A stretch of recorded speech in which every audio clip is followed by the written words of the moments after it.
Welcome back to the channel. This is Trendy Storm, and you are watching fourth part of What If Naruto Was Saved by Sand Siblings. If you enjoyed this video, please like, share, and subscribe to the channel. Now, wasting no more time, let's start the story. Snow Country. With Naruto, Karen, and Kurumi. 1 week following the attack and 2 weeks prior to the Chunin exam finals. As Jiraiya and the others arrived, Naruto, Karen, and Kurumi were waiting in a field. Naruto had been training with Temari, and Karen had been doing double duty by training both Naruto and Kurumi. "Kurumi, how's your shoulder?" Naruto inquired, glancing at her. Thanks to Karen's assistance, she appeared much better than she had the week before. She's moving faster, her skin returning to its natural color. Kurumi rolled her shoulder and remarked, a little stiff, but it's getting there. Thanks to Karen here, which made Karen smile. Karen said, I'm glad I can help. Although I don't like getting bitten for my chakra, I'll make an exception if it's for any of you guys, she said, just as Kurumi and Naruto began to laugh. You really don't like it? Kurumi chuckled. Yes, it didn't sound like it, Naruto remarked as he approached Kurumi and made a show of biting her arm. Kurumi mimicked an orgasm and yelled, ah. Naruto and Kurumi both started laughing, while Karen blushed and shook with rage. Karen sighed and turned around, calling the people behind her jerks, while Kurumi and Naruto giggled. Okay, I take it back. No more biting, Karen said. A gust of wind suddenly materialized, bringing Jiraiya and Obito together. Okay, my little chickies, Jiraiya grinned, and we have a lot of ground to cover until the finals in 2 weeks. So, what's the plan? Obito inquired, provoking Naruto to respond. Gazing at Naruto and Karen, Obito said, Jiraiya here will help you and Karen on your ninjutsu. I will be assisting on helping Kurumi train her Sharingan and expand her jutsu, he added, causing Kurumi to smile. We also have a volunteer to help us out too, Jiraiya stated, she's an expert on physical training and will be assisting us on getting you three into better shape. Especially you Karen since you are physically the weakest, he stated that all three were confused. Well, who's going to be helping us? Karen inquired. Really? Kurumi said in confusion, Mom, but Obito just grinned and opened his kamui to phase away. A few seconds later, he returned with someone they never expected to help. Sango had changed from her regular attire to green combat fatigues, black combat boots with shine, and military camouflage. I am Corporal Sango Uchiha. Former sapper in the land of T National Guard, and I'll be training you three every goddamn day until you leave back to the finals, she yelled with a menacing glare, making all three of them cringe. Sango yelled, is that clear? As Naruto, Karen, and Kurumi all turned to face her uncomfortable, having never seen this side of her. Naruto, Karen, and Kurumi cowered a little and said, yes, ma'am. Sango crossed her arms and said, good, we start tomorrow. And no bitching and whining, yelling. That reminds me of when I first met her. She walked through that door wearing that uniform after her guard weekend, Obito remarked, standing back and grinning as Jiraiya glanced at his wife. That's so hot, he exclaimed. And that uniform still fits her. One of the only things that survived the house burning down, said the man. This is going to be so much fun, Jiraiya remarked with a cheeky grin. At dawn the following day. As she, Obito, and Jiraiya ran up a hill carrying a log on their shoulders, Sango exclaimed, holy fucking shit. You three move like how old people fuck. Kami above, if I knew how fucking slow you three were, I would have busted out this uniform years ago, she yelled. Sango was standing at the back of the log, facing Naruto, Kurumi, and Karen. She had on her running shoes, white socks, AT shirt, and olive drab green short shorts. Her hair was pulled back into a ponytail. Following their teachers up the hill, Naruto, Kurumi, and Karen, all dressed identically to Sango, carried a log on their shoulders. Kurumi was in the middle, using her good shoulder, Karen was in the back, and Naruto was in the front, holding the log. All three of them were perspiring, breathing heavily, and detesting their life decisions. For their physical exercise, Jiraiya came up with the idea of applying chakra suppression seals to all three to make sure there was no cheating.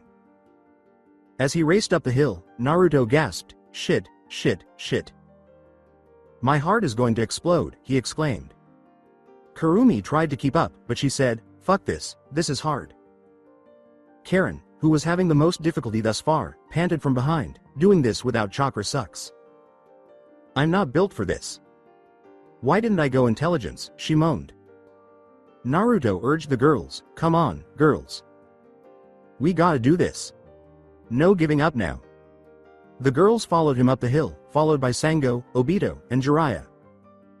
After a short while, seated on a log with wide eyes were Naruto, Obito, and Jiraiya. Jiraiya exclaimed, "It's beautiful," as the three of them watched Sango perform her post workout stretches alongside Kurumi and Karen. Naruto claimed that his hormones were taking over as he watched Sango's toned ass press against the tight material of her shorts, like two kittens playing under a blanket. The other two were staring at her as she performed toe touches. Jiraiya and Naruto nodded in agreement as Obito said, "Yeah. And she's all mine," glancing at how attractive his wife was in her form. Fitting uniform and perspiring. I wonder if I can convince her to wear that later on. If you catch my drift. All three of them felt a sudden, deadly intent coming from behind them. Turning around, Naruto, Jiraiya, and Obito saw Temari behind them, scowling and clenching her teeth. "So this is your training, huh?" Temari exclaimed. Before Temari hit him, Naruto said, "Hey babe." After a short while, Naruto stood beside Kurumi and Karen, who both had irritated expressions on their faces, while tending to his bruised jaw. "Pervert," Karen exclaimed. Kurumi said, "Creep." Temari, who was standing next to them, tapped her foot, causing Jiraiya and Obito to get black eyes. "I come out to see how your training is going and I see you three jackasses checking out a married woman," Temari said, and Obito raised his hand. "Hey, I'm the one who got married," said Obito. Temari yelled, "Shut up or I'll hit you with my fan," and Obito complied. Sango rolled her neck and said, "Yep, I'm in my 30s and I can still turn heads." "I get those too, but you, Naruto, you got a thing for older women or something." Sango then turned to face him. Temari, Sango, Kurumi, and Karen all gave Naruto a strange look as soon as he turned a bright red. "No way, seriously. You have an older women fetish or something," Temari said. Naruto stammered, "It's just." Well, and said, "Shut up. It's not my fault." Retrospective 1. In the land of waves, Naruto was eating Tazuna's house when Tsunami approached and placed another plate in front of him. "Here's another plate for you, Naruto," Tsunami said. "You need to regain your strength from fighting on the bridge," Naruto replied with a smile. Naruto grinned and said, "Thank you, Miss Tsunami." Tsunami leaned in and kissed Naruto on the cheek, causing him to blush and fidget, which made Tsunami laugh. Tsunami said, "You're too cute," as she stood up and made her way back to the kitchen. Retrospective 2.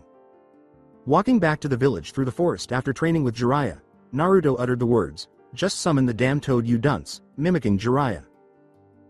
"Damn pervy sage," he exclaimed. "How will this aid me in combating Neji?" Naruto asked himself while moving.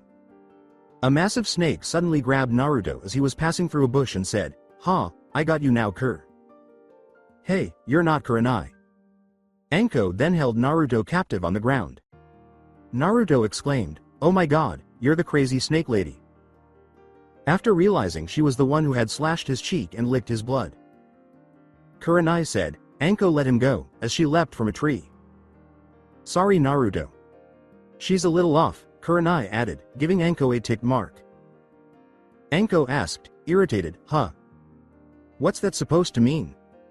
"You are irrational, bloodthirsty and reckless," Kurenai stated. "My god, how we are friends is a miracle of nature," she responded. Kurenai looked at Naruto and Anko at the same time, then said, "Sorry, Naruto." Wheel. Looking up, Naruto was flushed bright red. Neither of the two women realized that he could see up their skirts from the angle he was standing at. Red, Naruto thought, glancing at Kurenai, and purple, glancing at Anko. When Kurenai realized this, she leapt back, pulled her dress down, and blushed, thinking, "Oh god, did he see?" With a passive gaze, Anko smirked and said, "Like what you see." Naruto turned away, trying not to show off his blush, and Anko burst out laughing. Retrospective 3. While Jiraiya, Tsunade, and Shizune were out dining, Naruto was lying down in a bed in the hotel. He was still hurting from the fight with Kabuto and Orochimaru, and he didn't feel like getting up and leaving. Naruto looked at his injured left hand, which had been stabbed by Kabuto, the four-eyed jerk, and thought, "Ow man, it's still hurting pretty bad. I'm lucky I'm a righty." The door suddenly flew open, allowing a drunk Tsunade to stagger inside. "Hee brat," she stammered as she approached, "how are you feeling, you okay?" Confusion struck Naruto as he asked, "Granny Tsunade, are you drunk?" Tsunade walked over and plopped down on the bed, saying, "Maybe." "Okay," she said, grabbing Naruto and pulling him into her enormous cleavage. Tsunade started to snore as she used Naruto as a teddy bear. "Shit no, go down, go down, go down," was how Naruto felt after feeling the warmth and softness. "She's like super old, she's using a genjutsu, man her boobs are freaking soft, no wait, no, bad brain," he reasoned with himself in his head. "Lady Tsunade, you can't sleep in here. This is nah." Shizune started, but Tsunade also pulled her down on the opposite side of Naruto. Naruto found himself positioned between Tsunade and Shizune's bosoms. "Shish. Sleep," Tsunade uttered as she dozed off again. Naruto and Shizune tried to escape, but Tsunade's strength prevented them from doing so. Shizune apologized to Naruto and said, "This is. What is that poking me?" At that point, Naruto started to get red and appeared to be about to cry. "Don't worry," Shizune assured, "I'll keep it a secret and she won't remember this." Naruto tried to cover his face as he said, "Thanks, Shizune." The flashbacks conclude. Temari embraced Naruto and said, "Ah, babe. You fell in love with me because I met your fetish criteria." Karen, Kurumi, and Sango started laughing at Naruto, who started to blush even more. Pouting, Naruto uttered the word, "jerks." Jiraiya said, "Okay, enough games. Let's switch every hour.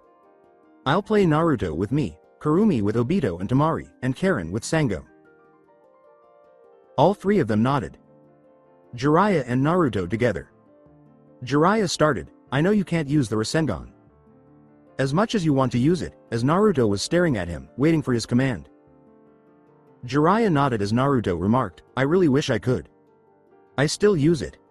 But only for training," he added. Jiraiya piqued Naruto's curiosity by saying, "Well, how about I help you create something similar? The Rasengan works by forming chakra into your palm and molding it into a sphere," Jiraiya explained. "So, what's stopping us from using your wind chakra to form something similar?" Jiraiya replied, "If we put out heads together, we could find a way for you to release wind chakra from your wrist and form it into a close range attack like the Rasengan," he said, and Naruto stared at him. Naruto turned his wrist and remarked, "Oh man, that'd be so badass. Let's get started, Sage." Jiraiya said, "Attaboy Naruto," and he opened a wind scroll. "Now then," he said. "Let's rock this shit. We can't let the girls get ahead," said the man. Alongside Obito, Temari, and Kurumi. Kurumi became excited as Temari reached into her thigh holster and said, "Okay, Kurumi.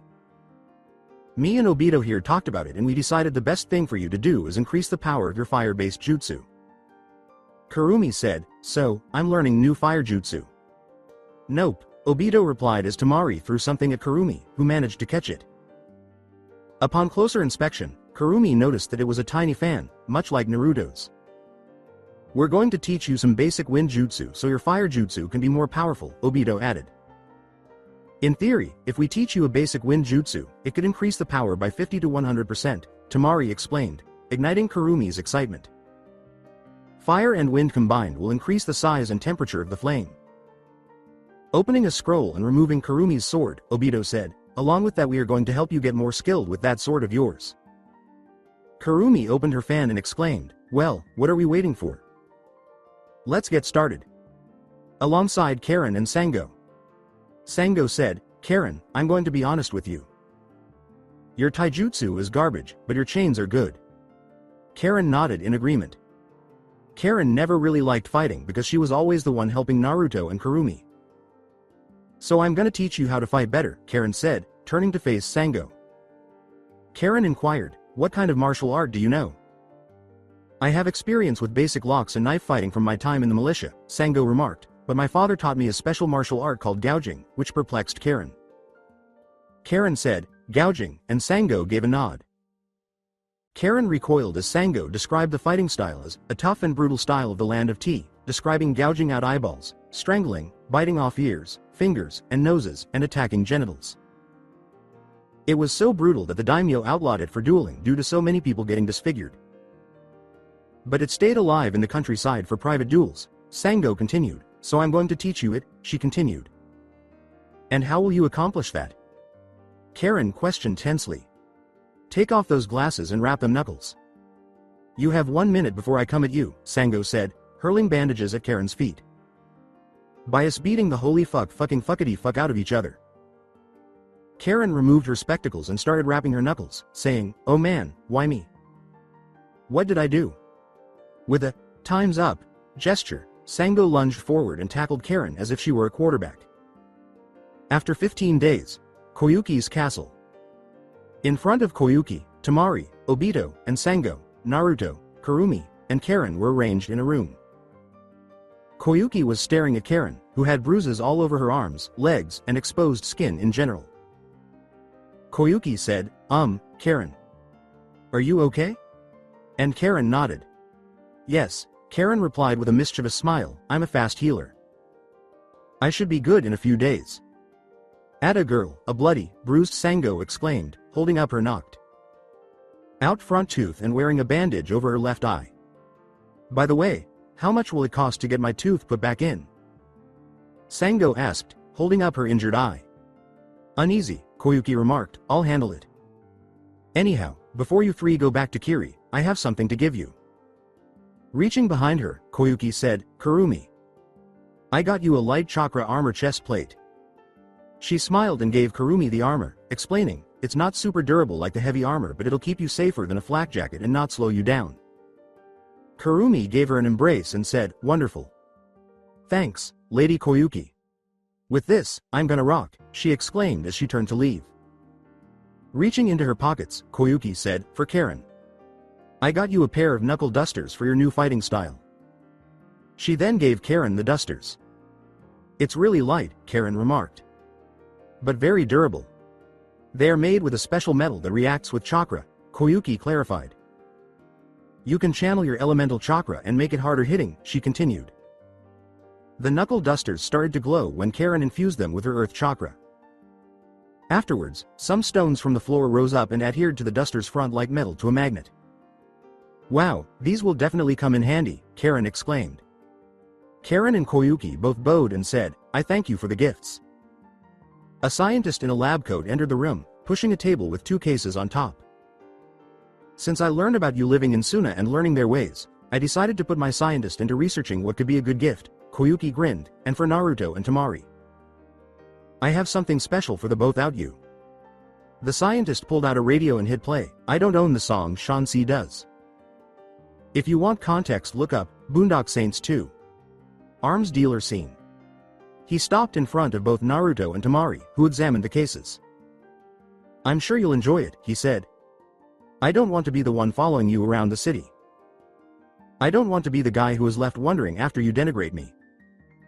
After glancing at the table and each other, Naruto and Temari reached out and opened the cases. I'm available if you need me. I won't push or shove you. Since all I truly want to be is a baby. A biblical glow came from inside the cases, and both Naruto and Temari gasped as they opened them. Is deep in your affection. Deeply rooted balls in your affection. Deeply rooted balls in your affection. Deep within your love, balls. There were 3 fans, 2 small and 1 medium, with black metal finishes and the Suna symbol on them inside Naruto's case. When Naruto opened the medium fan, he saw 3 orange moons and a smooth gray mirror coat with orange trimmings around the edges. Temari found a similar sized fan inside hers that had a more captivating appearance due to its light purple exterior and silver engraving of her name. When Temari picked it up and opened it, she saw 4 yellow moons surrounded by a spotless white polish. Naruto held up the fans and remarked, I feel like that kid from Willy Wonka and the Chocolate Factory. The one who found the golden ticket, he said. Jiraiya uttered, Charlie. Oh, I want an Oompa Loompa daddy. And I want it now, Temari exclaimed, letting her inner child take charge and letting her serious side go. Yeah, Charlie, she said in amazement. We spent months of research and material gathering for those, the researcher stated, chakra-conductive metals for the moons and the most resilient metals for the outer and inner parts to be able to resist nearly everything that can or could be thrown at it, said him. We made prototypes of each of those. It took us hundreds of hours and countless strenuous testing to damage them, according to him. And at the end all we needed to do was knock out some dents, replace the hinges and paint them, according to him. Koyuki asked, what do you say you two? Temari and Naruto turned to face the scientist. They're combined. We love you, made the scientist laugh and the others start to perspire. Temari gave a firm nod in response to Naruto's statement, oh, we got to test these out. Temari remarked, we will, baby, very soon. Naruto got to his feet, grinned, and turned to face the gathered group of people. He noticed their amused and joyful expressions, and he could sense the good energy permeating the space. With a determined expression, Naruto said, let's win this thing. 3 hours prior to the Chunin exam finals, Kiri Hotel. Before heading to the arena, Naruto was making sure everything was in order. Temari, Gaara, and Kankuro were all seated on the couch a short distance away, watching Naruto. Okay, let's see. Naruto put on his new gauntlet, courtesy of Kankuro, and said, big fan, 2 small fans, a dozen shuriken and kunai, smoke bombs, and a new gauntlet. Naruto said, Kankuro, thanks for making me another one on such short notice. Kankuro waved him away. No problem, Kankuro replied. It takes me an hour at most to build a new one from scratch. Naruto gave him the thumbs up. Gaara started, I must say, Naruto, you and Temari have a knack for getting into trouble at the most inconvenient times. This made Naruto roll her eyes and rub the back of his head in embarrassment. Temari said, you never know what's going to happen until it bites you in the ass, then she grinned and turned to face Naruto. But we made it out just fine, Temari added. Naruto responded, yeah, after getting our asses kicked, but never mind that. We have a final to win, as he inserted all of his weapons into their appropriate holsters. Naruto grinned and said, okay, then it's time to go meet my team. I get to hang out with Sakura and Hinata again. Man, this is great. He then approached Temari. Naruto gave her a kiss on the lips, which she returned before parting and grinning. See you after I win, Temari, he said. Temari said, good luck, honey. I know you can do it. Naruto grinned and gave her the thumbs up. Naruto said to Gaara and Kankuro, later guys. Wish me luck and have fun talking to Grandma, Koyuki, and the others. They nodded, and Naruto then put on his mask and hood and left the room. I swear that kid has too much energy. Temari and Kankuro both laughed as he remarked, maybe Gaara should pass the hat to him when he gets too tired of being cage. Gaara's eyes grew wide with insight. Gaara thought, wait. Naruto. Cage, as mental gears started to turn. Is that legal? I'll have to see, he thought to himself. Alongside Obito, Karen, and Kurumi. As a furious Kurumi and a blushing Karen stood over Obito tending to his bump, the latter said angrily, seriously Pa. Don't just warp yourself into Outroom. How could I have known you were changing? Obito asked, just before Kurumi gave him another smack. Kurumi said, lock your sword on your back and finish putting on your armor. Now go knock on the door like a regular person. As Karen put on her sandals, she thought, oh god, I can't get married because he saw my underwear. Okay, I'm sorry, Obito said. So, are you two ready to go? Kurumi and Karen nodded in response. Karen nodded as Kurumi said, hell yeah we are. We're gonna kick ass and win this thing. Lucky for us Naruto goes first, we go last, Karen stated, so if we all win we will all fight together as a combined team, she replied. Also, we have a ringer. Naruto knows a lot about Sakura, Hinata and Lee. So we will fight according to who will perform best against each of them, she said with a nod. Well, whatever I want to say, I'm proud of all 3 of you, and win or lose, I know you will make Team Tobi proud. Obito grinned and placed a hand on each of their shoulders. With a smile on their faces, Kurumi and Karen entered the room and gave Obito a hug. After they broke up, Obito put on his mask and said, okay girls, let's go, taking their hands and squeezing out of the room. Kiri Stadium, featuring Hinata and Sakura.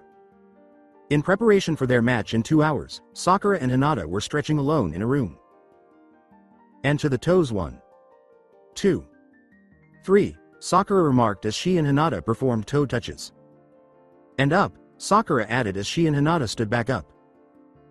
Sakura clenched her fist and said, "You ready to kick some butt, Hinata?" "Yes. I'm ready to kick butt." Sakura rolled her eyes as Hinata grinned and remarked, "With the power of youth." "I swear.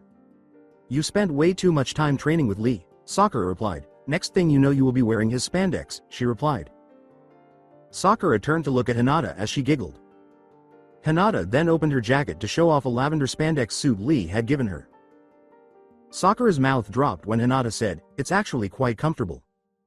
Very breathable and absorbent. But make sure you go to the bathroom before you put it on." Sakura smirked and said, "Oh Hinata, how bold of you to accept gifts from a boy." Hinata blushed. Hinata protested, "It's not like that.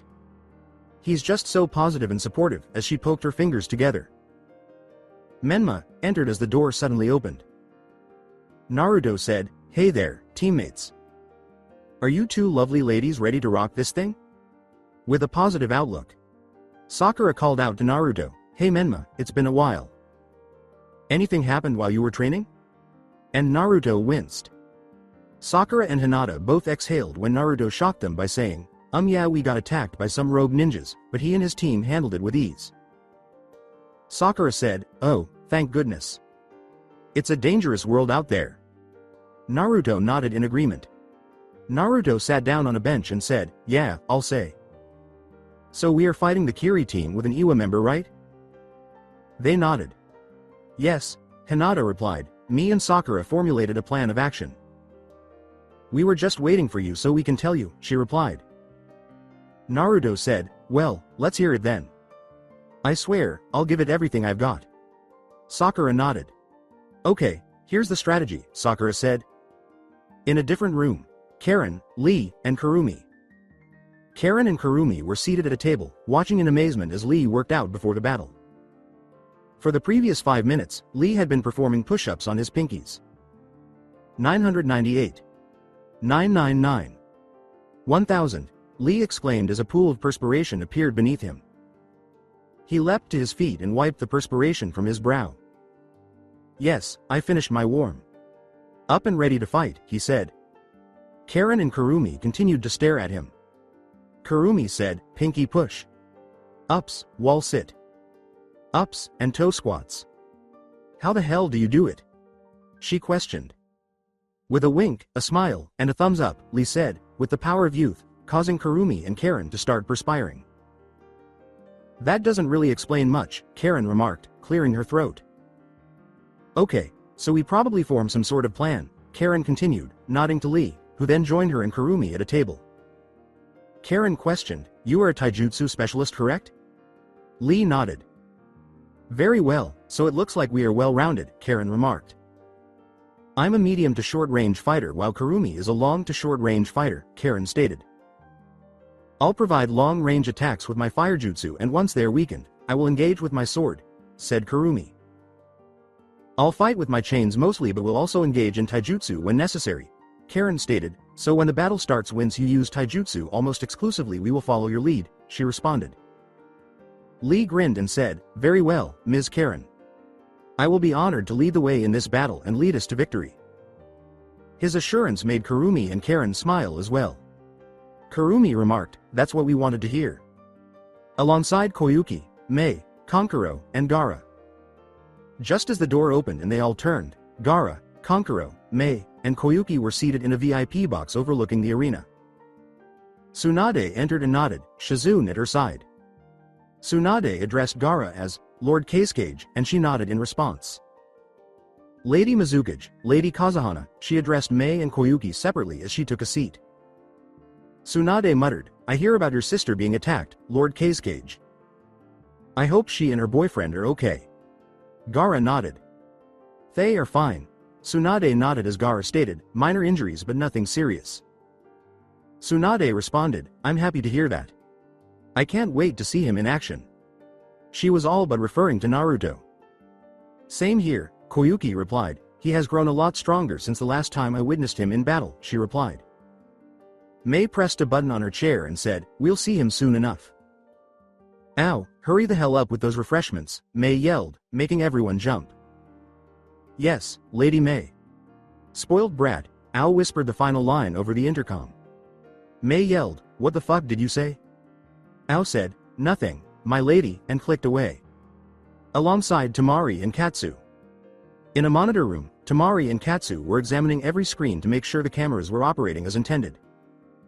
Temari scribbled down the numbers, and Katsu commented, camera 8 and 12 are a little wonky but should still be good for broadcasting. It's you, Temari said, putting away her notepad as the door opened, making her expression shift from reserved to irritated. Katsu turned around and also had a sour expression on her face. Temari, how's it going? Shikamaru asked, his assistant Kama trailing behind him. You look. He started, but Temari turned away. Temari sighed and said, I have nothing to say to you, asshole. Shikamaru sighs. Temari's head snapped in Kama's direction as she said, do not talk to Lord Shikamaru like that. Temari started to march towards Kama, saying, what the fuck you say to me, bitch, but Shikamaru put his arm in front of Kama and Katsu stopped her. Shikamaru said, Kama, don't. There's no need for any fighting here. Kama nodded. Yes, sir, Kama remarked as she moved aside. Katsu said, Temari, chill out. Temari sighed and withdrew. Temari and Katsu stood apart from Shikamaru and Kama on the other side of the room, and Temari said, fine. Area Jonin. Alongside Kakashi. As the timer began to run, Kakashi, who was seated on a couch, thought, 30 minutes until the start of the finals. Suddenly, a weight fell on the other side of the couch, and Kakashi turned. Kakashi noticed a woman he had never met in the sensei of the sand team sitting there. Obito said, oh hey Kakashi, in his Tobi voice. Remember me, Tobi, he added, and Kakashi grinned. Hello again, Tobi, Kakashi said, turning to face the smiling woman. And who is this? He inquired, and Obito put his arm around her shoulder in response. This my wife Sango. Isn't she pretty? As Tobi spoke, Kakashi's eyes widened. Hello, I'm Sango, Sango waved and grinned. Sango laughed as Kakashi exclaimed, how the hell did this guy end up with you? After realizing how stunning she was. He's just so odd, Kakashi added. Tobi makes me laugh, Sango remarked.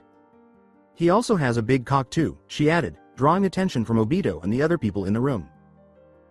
Oh, honey, don't exaggerate, oh man, this is so much fun, Obito exclaimed. I enjoy surprising people, he thought to himself.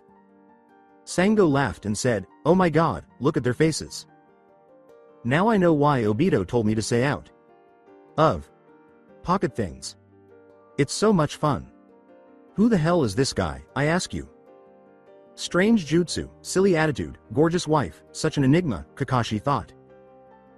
With a, you think I'm hot, expression, Sango made Kakashi jump. As Obito put his arm around Sango, Kakashi blushed and said, shit, I said that out loud. God, I miss this, Obito muttered behind his mask, back off, buddy, she's mine. With 5 minutes remaining, Naruto, Sakura, and Hinata will compete. At the west entrance of the arena, Naruto, Sakura, and Hinata were waiting for their names to be called. In fact, Naruto was practically bouncing on his feet with excitement. Sakura turned to face Naruto and said, Menma, you are so hyper. I swear, I only knew one other person more hyper than you, Sakura added. Naruto remarked, oh really? What was he like? Naruto received a tick mark when Sakura called him an idiot in every sense of the word, but he was also courageous, strong, and kind to a fault. It was too late to see everything I had never seen before, Sakura sadly remarked. Attracting Naruto's attention, Hinata remarked, he was my hero and the reason I could move forward. He was also my first love. Hinata remarked, I just wish I was brave enough to tell him. Hearing those words from Sakura and Hinata caused Naruto to pause, but he had to force himself to speak despite his tears. Naruto remarked, sound like a great guy. The greatest, Sakura remarked, grinning a little, which is why I'm going to become Hokage in his honor. For Naruto. Hinata uttered, for Naruto. Naruto smiled and said, "Well, I'm sure he's rooting for you wherever he is," which made Sakura and Hinata happy. Katsu said over the intercom, "Now for the first match of the finals. Sakura Haruno, Hinata Hyuga and Menma of Suna versus Shiki, Kiri, Aoto, Kiri, and Akio of Iwa. Please enter the arena," she murmured. Nato said, "Okay girls, let's rock," to which Sakura and Hinata nodded. The three of them then walked together through the entrance. After entering the arena, the three of them took in the surroundings. To the north was a large lake, while to the south was a grassy field bordered by a forested area. As Naruto glanced across to see the opposing team about 200 yards away on the opposite side of the arena, he thought, a wide, open field. Perfect for me. Katsu's voice boomed overhead, "Okay ladies and gentlemen, let the finals of the Kiri Chunin exams begin." A bang marked the beginning of the battle. Chunin exam arena. Sakura, Hinata, and Naruto, Menma. Sakura, Hinata, and Naruto were staring at the two Kiri team members holding the Iwa replacement. Naruto was breathing deeply and slowly while he observed his three opponents on the other side of the water arena and the constrained walkways. As he prepared to attack, Naruto thought, "Okay, Naruto. Relax, remember the plan." Katsu's voice boomed overhead, "Okay ladies and gentlemen, let the finals of the Kiri Chunin exams begin." A bang marked the beginning of the battle. As soon as Sakura and Hinata ducked and covered their faces, Naruto shot out a wind scythe jutsu and reached behind to seize his fan. Naruto quickly took out his fan, opened it, and gave it a powerful swing. The end result was a tremendous windstorm that tore through the arena like an unrelenting force of nature, hitting the opposing team hard since they had nowhere to hide. The enemy team became Little Senbon as the water from the numerous surrounding pools was launched at them at such a high speed. The strong winds caused the two Kiri shinobi and their Iwa comrade to fly into the high wall behind them, slamming into it as water droplets tore at their skin and clothing. The victory left all three of them coughing and falling to the ground. Sakura and Hinata gazed at Naruto, astonished by the strength of the attack. Sakura thought, "Unbelievable. I had no idea Menma was this powerful with wind jutsu." Gazing at his creation, Naruto grinned behind his mask and exclaimed, "Holy shit, I love this thing." He thought, "I owe Koyuki and that scientist guy a huge favor for this." Sakura yelled, "Okay, you two let's go." Naruto and Hinata nodded, and the three of them started to run forward, Sakura going up the middle, Hinata to the right, and Naruto to the left. Alongside Sakura. Sakura anticipated that the Iwa shinobi would be the heavy hitter because of his earth jutsu as she ran up the middle of the arena to confront her opponent. Sakura made the decision to confront the earth jutsu head on by using the super strength she had acquired from Tsunade. After recovering from Naruto's wind's jutsu, the Iwa ninja stood up and saw Sakura approaching. "Shit fuck," he yelled, going through hand signals, and, "Earth style, earth spikes," he yelled, slamming his hands to the ground. On the walkway Sakura was sprinting along, earth spikes started to protrude from the ground and head directly toward her. When Sakura saw this, she balled her fist and cocked it back. "Shaw!" Sakura yelled as she launched her punch, smashing the earth spike in front of her into pieces. The force of Sakura's blow persisted, breaking the spikes behind the one she had just struck.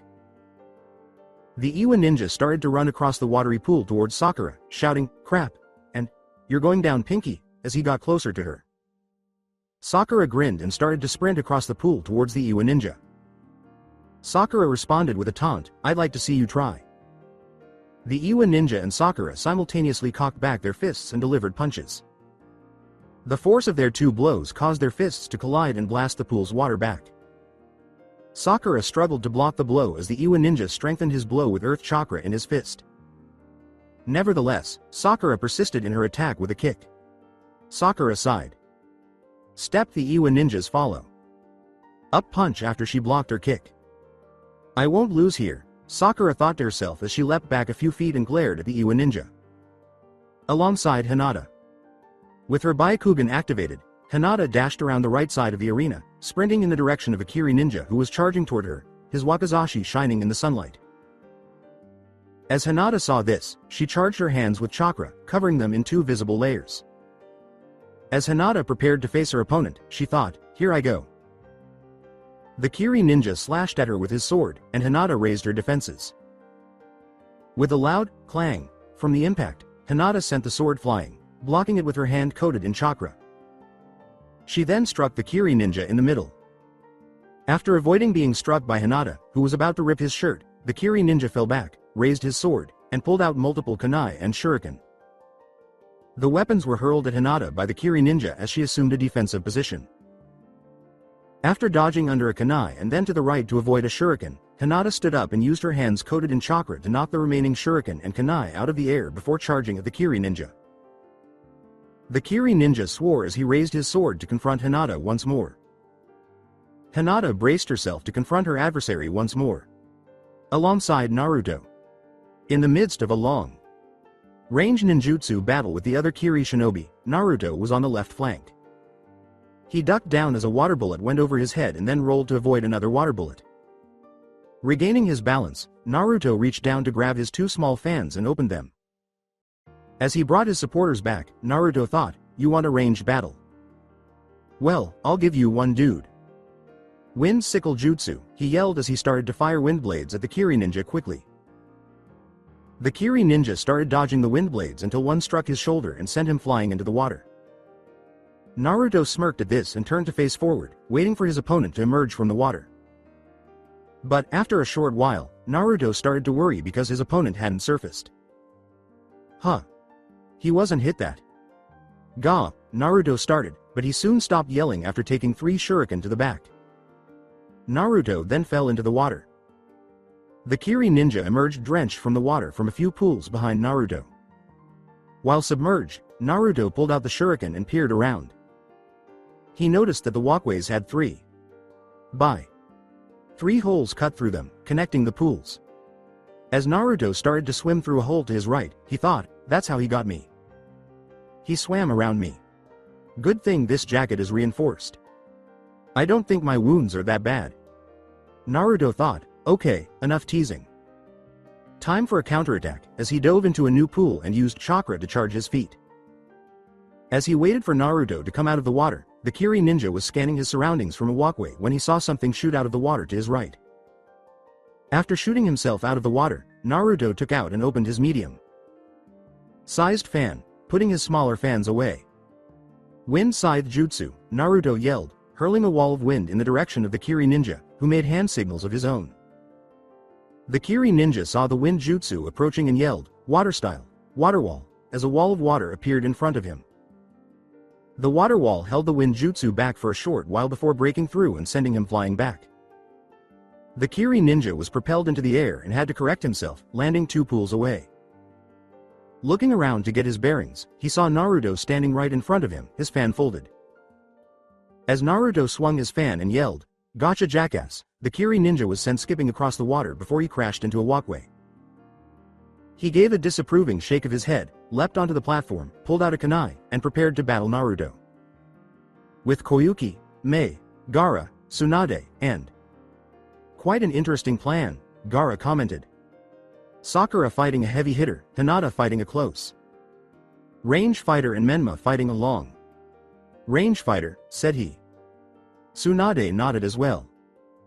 And very good beginning too, Tsunade added, using Menma to launch a long and wide-range jutsu throwing their opponents off their game while giving them enough time to launch their attack, she added. Mei folded her hands in front of her face and asked, "Is it wrong that I'm not rooting for my own shinobi?" She added, "I find those 2 kunoichi quite interesting." "Well, my student is the one in pink," Tsunade grinned. Gazing through her binoculars, Koyuki said, "Let's see how they handle a counter-attack." Alongside Sakura. In a furious taijutsu duel, Sakura and the Iwa shinobi were trading blows with their fists. Sakura struck the Iwa ninja in the head, but he avoided it. Sakura felt as though her breath was taken as the Iwa ninja continued his attack, returning fire with a punch that nailed her kidney in the side. Sakura was sent skidding back and landing on the ground by the Iwa ninja's subsequent kick to her midsection. Sakura groaned and got up as the ninja raced over to her. As Sakura saw this, she concentrated her chakra and inhaled deeply. "Okay, let's see how you handle this," Sakura thought to herself and quickly made a hand gesture.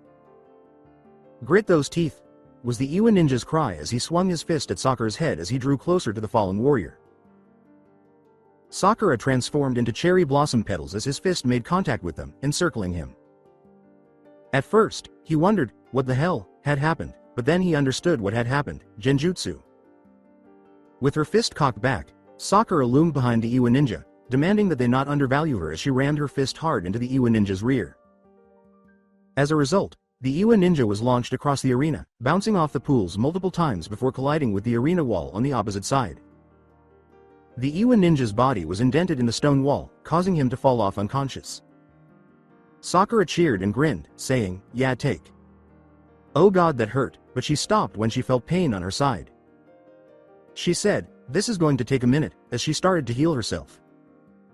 "Hold on you two," she added as she lifted up her shirt to reveal a large purple bruise where her kidney was. Alongside Hinata. Hinata was retreating while avoiding the Kiri ninja's sword blows. She used her chakra coated hand to block one of the ninja's sword strikes before ducked under one of their kicks. But then the Kiri shinobi struck Hinata again, this time slashing through her jacket and the lavender jumpsuit underneath. Hinata gritted her teeth and winced as the pain hurt, but she managed to control it. She struck her opponent in the middle, causing him to jump back and avoid the strike. The Kiri ninja descended, raised his sword, and made hand signals before yelling, "Water style, water missiles," as water spurted out of the surrounding pools and toward Hinata. When Hinata saw this, she straightened up, closed her eyes, and inhaled deeply. "Now is the moment to demonstrate my abilities," Hinata thought to herself as she opened her eyes. Hinata formed her chakra into thin, sharp blades on her hands and used her flexibility to start slicing apart the approaching water projectiles, calling herself Protective Aid Trigrams 64 Palms. Using her Byakugan, Hinata was able to see all water missiles with a field of vision of 360 degrees. She then used her technique to target each one, and in a matter of seconds, she destroyed the last water missile by stopping her technique. After halting, Hinata dashed in the direction of the Kiri ninja, who was still in disbelief that Hinata had managed to thwart his attack. The ninja reached behind him and retrieved his sword, but it was too late because Hinata was now in front of him. After striking the Kiri shinobi in the stomach with a palm strike to disable his chakra system, Hinata struck him in the right shoulder to disable the arm that was trying to grab his sword. When Hinata finished her attack, she struck him in the chest once more before sweeping him off his feet and sending him crashing to the ground on his back. Now that the Kiri ninja was writhing in excruciating pain on the ground, Hinata knelt down, bowed her head, and said, "I hope you can forgive me. I'm sorry I had to do this." She was glancing down at the boy. "No problem," he answered. "I believe you may have broken a rib." Hinata apologized, lowering her head once more. Alongside Naruto. While Naruto was still engaged in combat, his opponent was using a kunai. The two of them were fighting with gauntlet blades, and as their blades collided, sparks flew from both of them. After slashing at his opponent, cutting his jacket, Naruto launched a kick that his opponent blocked. The opponent attempted to slash at Naruto's leg, but Naruto quickly dragged his leg back and jumped back. Naruto used his gauntlet to deflect the shuriken that the Kiri ninja had pulled out and hurled in his direction.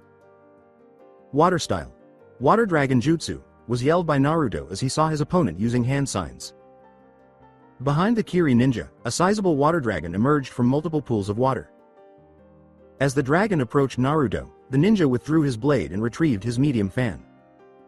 Opening it, Naruto brought it back. "Wind Scythe Jutsu," he yelled, swinging the fan to unleash a strong wind jutsu that struck the water dragon. Water started to fall like rain as a result of the two jutsu colliding and canceling each other out. Naruto used this as an opportunity to charge at the Kiri ninja who had drawn a kunai. After folding his fan back up, Naruto used its blunt end to strike his opponent, breaking his hand and removing the kunai from his grasp. Before Naruto could raise his fan, the Kiri ninja raised his one strong hand. He blurted, wait, I give up. My hand is broken. I can't fight no more. Please," before Naruto broke into a speech. Naruto held up his fan and said, "Calm down, dude. I know when to hold back."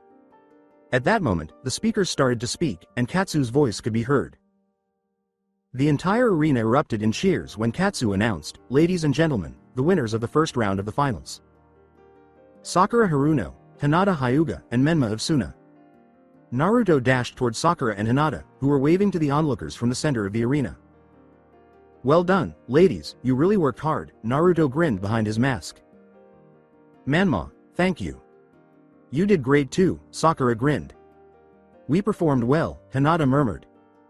In a waiting area, Karen, Lee, and Kurumi. Kurumi and Karen gave each other a hug and cheered when Naruto won, saying, "He did it, he did it, he did it." Lee said, glancing at the screen, "Yosh, what a youthful battle. I hope we also have a great battle." With Obito, Sango, and Kakashi in the Jonin lounge. Sango laughed as Obito exclaimed, "Yay Menma," in his Tobi voice. "See honey, he won, I told you he would," he added. "I knew they would, Sango," she said. "Your team performed well, Kakashi replied, grinning. "I only helped them along their way," said Kakashi. "I try to help where I can, but most of this is all on their own," according to him. "Oh, Kakashi, don't be so modest," Obito patted him on the shoulder and remarked, "You're a good sensei." "It's unfortunate that I wasn't able to save the other two," Kakashi remarked, turning to face Sakura on the screen. "Thanks, Tobi." Alongside Naruto. After a ninja medic repaired his back, Naruto was left alone in a room and remarked, "Bastard. Getting me from behind." He then heard the doorknob click and the door opened. With a broad smile on her face, Temari entered and secured the door. Temari walked over and pulled down Naruto's face covering, kissing him on the lips. "Oh my god, good job Naruto. You rocked that fight," Temari said. Naruto grinned. "I knew you could do it," Temari said. Temari chuckled as Naruto questioned, "Was there any doubt?" "None at all," Temari remarked as she and Naruto took a seat at a table and she reached for a TV remote. "Since Katsu is in charge of the monitoring room, we can watch the next match together," Temari added as she turned on the television. As they watched an Iwa team enter with the final Kiri member and a spring team led by an Iwa member, Naruto put his arm around her. Temari nodded as Naruto remarked, "Wonder how this is going to turn out." After half an hour, the second battle of the finals was won by the spring team led by the Iwa member. Naruto and Temari watched Kurumi, Karen, and Lee enter the arena and exit. "Go get them girls," Naruto exclaimed. "Now finally for what I've been waiting for." Alongside Lee, Karen, and Kurumi. Kurumi cracked her knuckles and said, "Let's kick some ass," as she and Karen and Lee prepared to face the Iwa team, which included a member from Spring Country. Karen said, "Whatever you say," putting on her stronger pair of glasses. "Good luck you two, Josh," Lee uttered as the loudspeakers roared above. The battle began with a bang, and Katsu's voice boomed, "Okay everyone, let the third round of the Chunin exam finals begin." Kurumi, Karen, and Lee in the Kiri arena.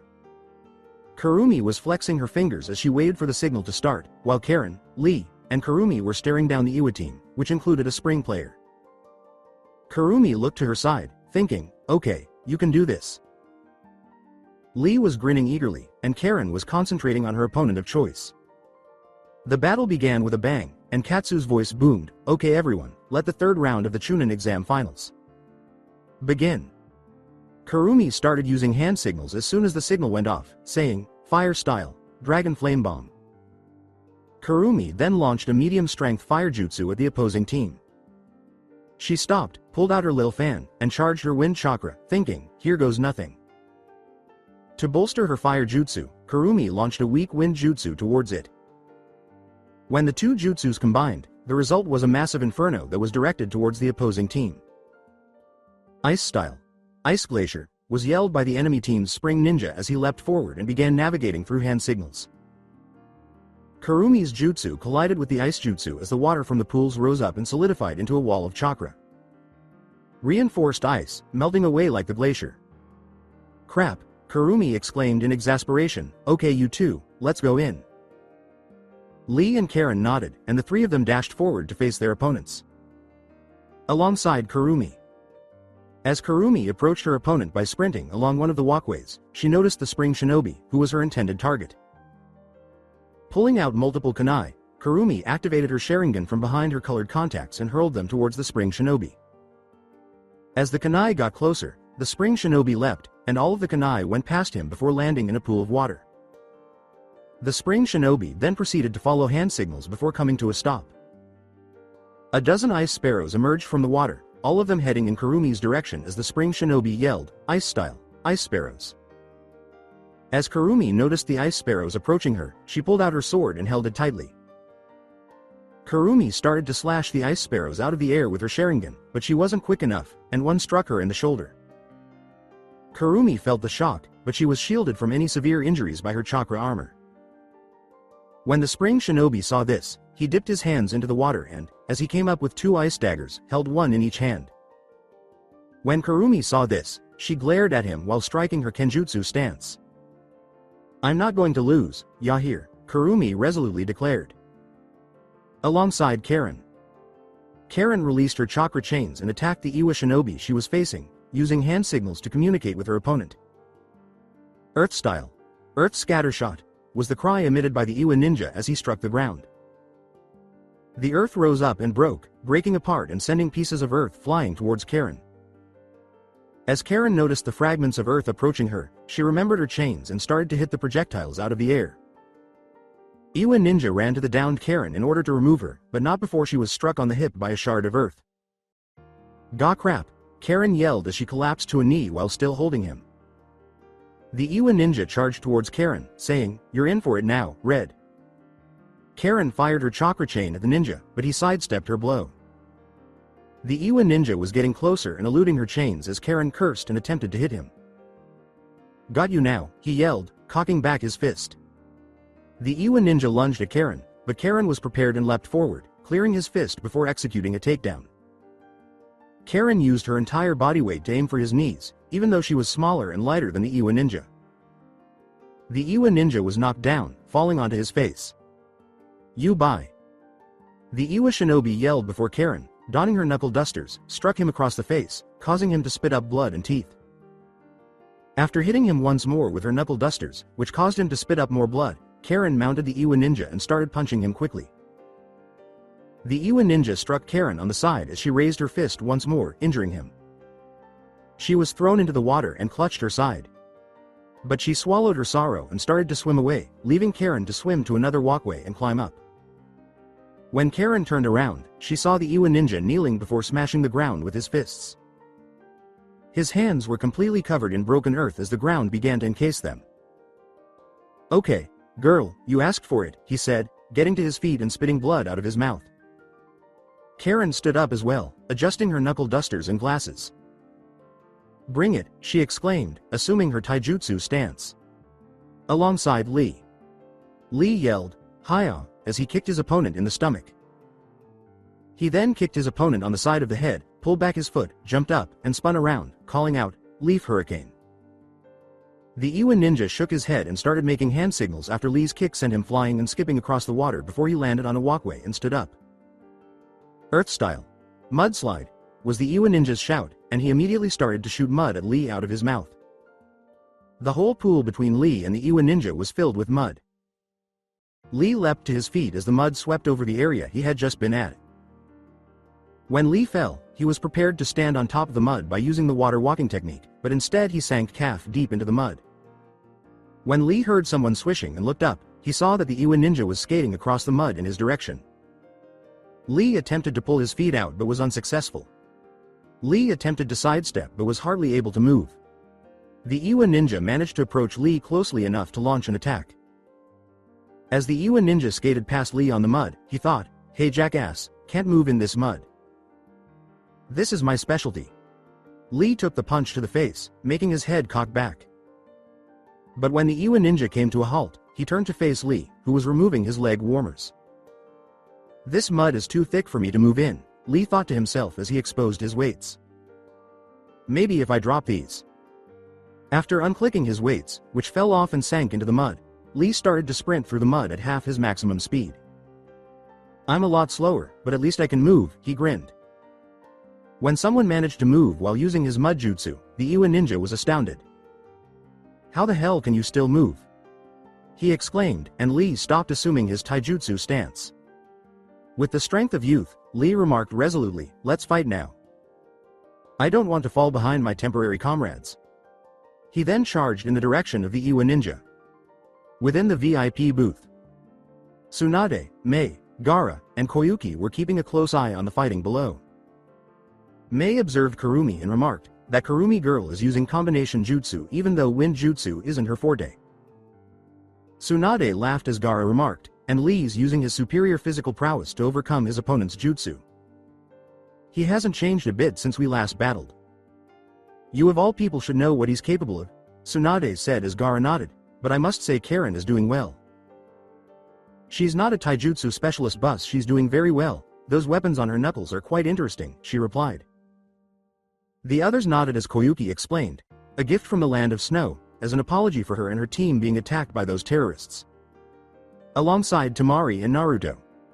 Naruto yelled at the TV, yeah, go get girls. Let's go bushy brows.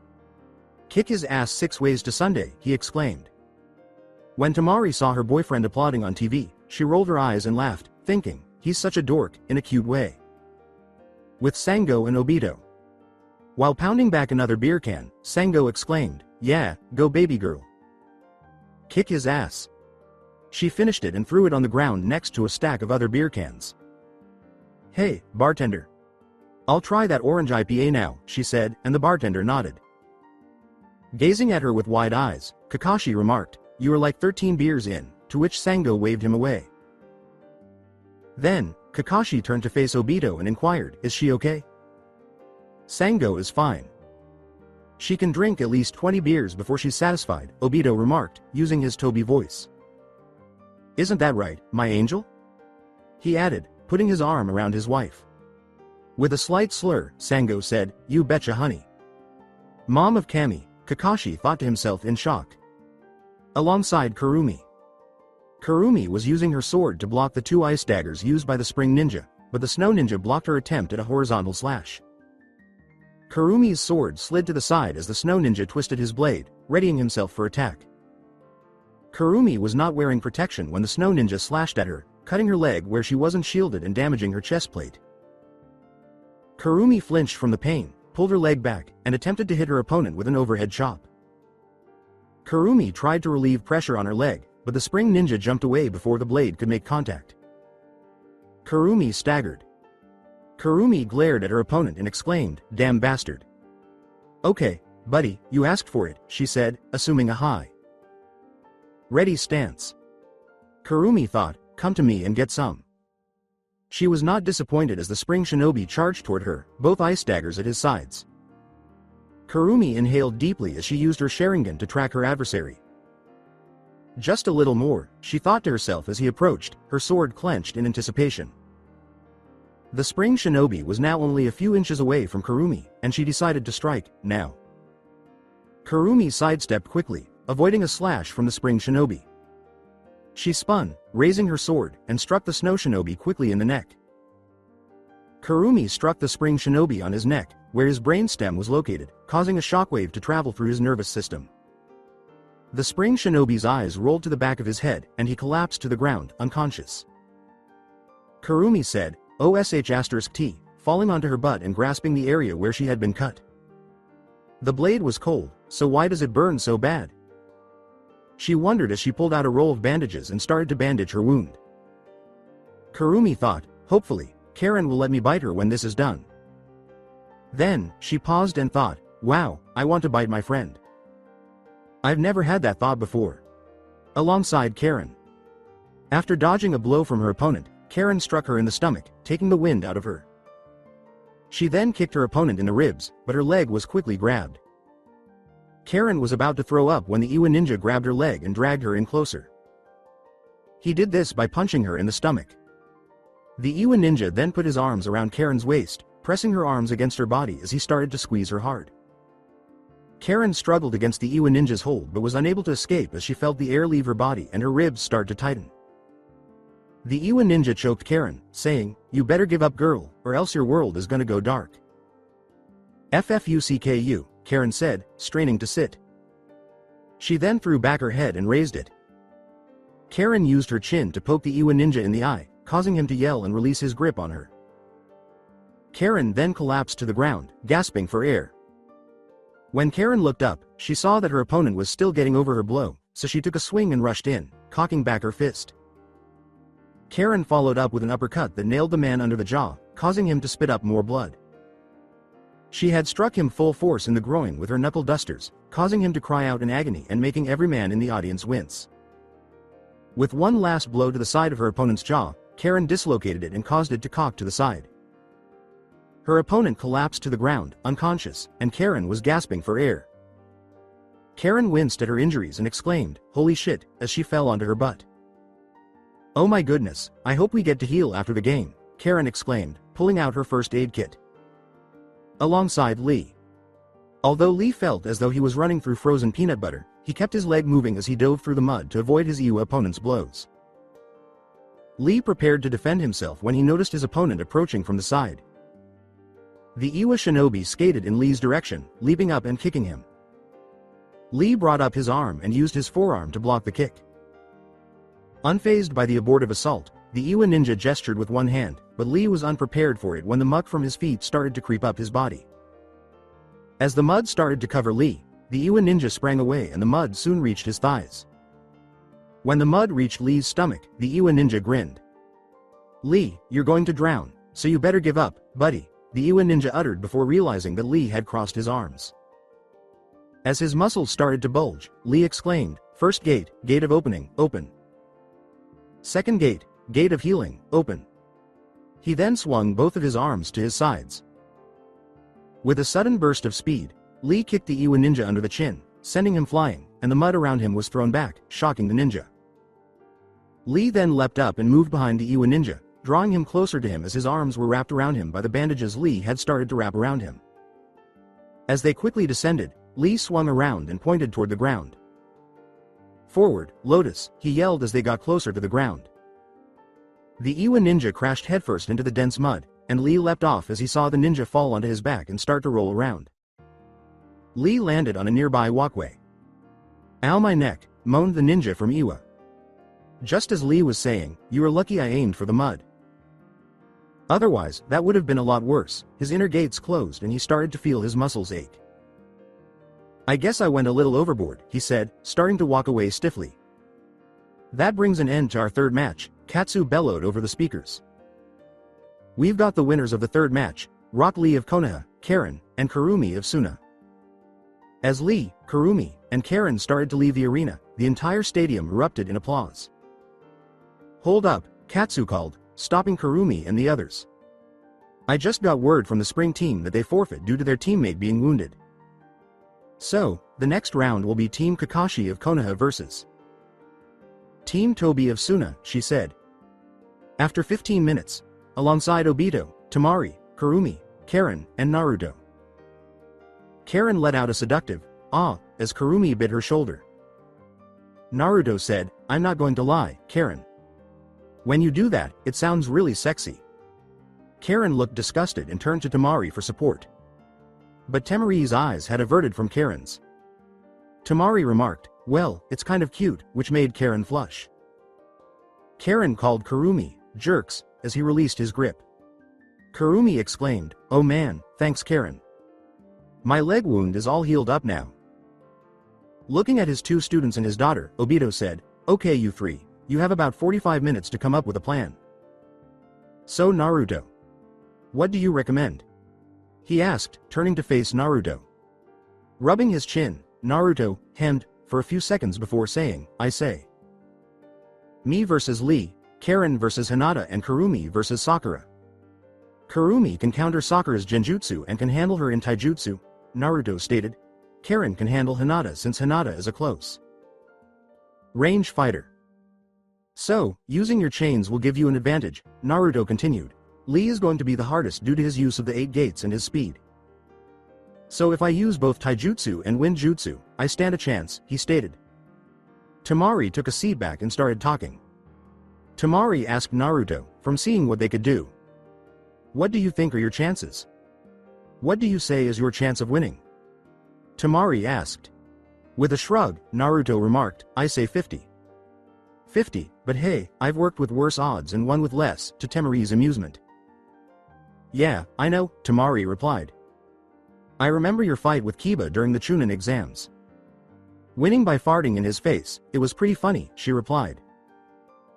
Kurumi, Karen, and Obito turned to face Naruto, who was making an awkward smile and massaging the back of his head, as soon as she said that. "Yeah, that's right, not my finest moment," Naruto laughed. Karen and Kurumi thought it was so gross. Obito remarked, haha, you have to tell me that story. 40. 5 minutes afterward. While Kurumi, Karen, and Naruto were making their way through the arena's entrance tunnel, Naruto paused and spoke. Hey guys, I just wanted to say, win or lose, I'm so happy you are my teammates, and I love you guys, Naruto said, glancing at Karen and Kurumi. Karen and Kurumi grinned as they approached Naruto and gave him an embrace. We love you to Naruto, we wouldn't have made it this far if it wasn't for you, Karen responded. Same with you Kurumi. You're my best friend, she replied. Kurumi grinned and said, I wouldn't want anyone else here with me. Okay, enough sappy shit, let's win this bitch. Naruto and Karen both nodded resolutely in agreement. They stood opposite Sakura, Lee, and Hinata as they entered the arena and observed them. Sakura yelled, Hey Menma, Karen, Kurumi, from across the arena. Good luck, she added. Lee yelled, let's have a youthful battle. Hinata wished the three of them luck, and Karen, Kurumi, and Naruto grinned and applauded. To all of you, Naruto uttered. Katsu's voice boomed, okay, everyone, it's time to begin the main event. Team Tobi of Suna vs. Team Kakashi of Konoha. Get ready. Naruto and his team assumed their stances, while Sakura and her team did the same. As the match started with a bang, Katsu uttered the words, now then, let the final match of the Chunin exam begin. Exam Stadium in Kiri Chunin, Naruto, Kurumi, and Karen. As he waited for the fight to start, Naruto's fingers were twitching with excitement. He was concentrating on Lee, his opponent. As she awaited the cue to start fighting, Kurumi was calming her breathing and flexing her toes while glancing at Sakura, her opponent. As Karen waited for the match to start, she adjusted her glasses, put on her knuckle dusters, and looked at Hinata, her opponent. Katsu's voice boomed, okay, everyone, it's time to start the main event. Team Tobi of Suna vs. Team Kakashi of Konoha. Get ready. As the match started with a bang, Katsu uttered the words, now then, let the final match of the Chunin exam begin. Kurumi pulled out her sword and used her Sharingan behind her contacts, while Karen clenched her fists and formed two chakra chains as they all charged forward at full speed. Naruto pulled out both of his small fans. Alongside Naruto, unleashed his fans and brought them back, calling out, Wind Sickle Jutsu, as he and Lee ran toward one another down the walkway. Lee was hit by a strong wind jutsu that Naruto unleashed by swinging both of his fans forward. Lee ducked as he saw it coming and then leapt into the air to avoid being hit by it. When Naruto saw Lee flip in the air and land on his left arm while extending his leg in a flying kick, he closed his fans and raised his left arm, using his gauntlet as a shield. Naruto felt the impact of Lee's kick as it struck his gauntlet, sending shivers through his body. Unfazed, Lee whirled around and delivered a kick with his other leg that struck Naruto in the head, sending him skidding across the ground and losing one of his fans. After landing in his taijutsu stance on the walkway, Lee kicked Naruto's fan into the water so he could not use it. Lee turned to Naruto and said, I apologize for this, Menma, but I must defeat you in order to win this for my team. Naruto stood back up. As he raised his fan, pulled out his gauntlet blade, and assumed his stance, Naruto thought, I think he knocked one of my teeth loose. You gotta do what you gotta do, Naruto uttered, and Lee nodded.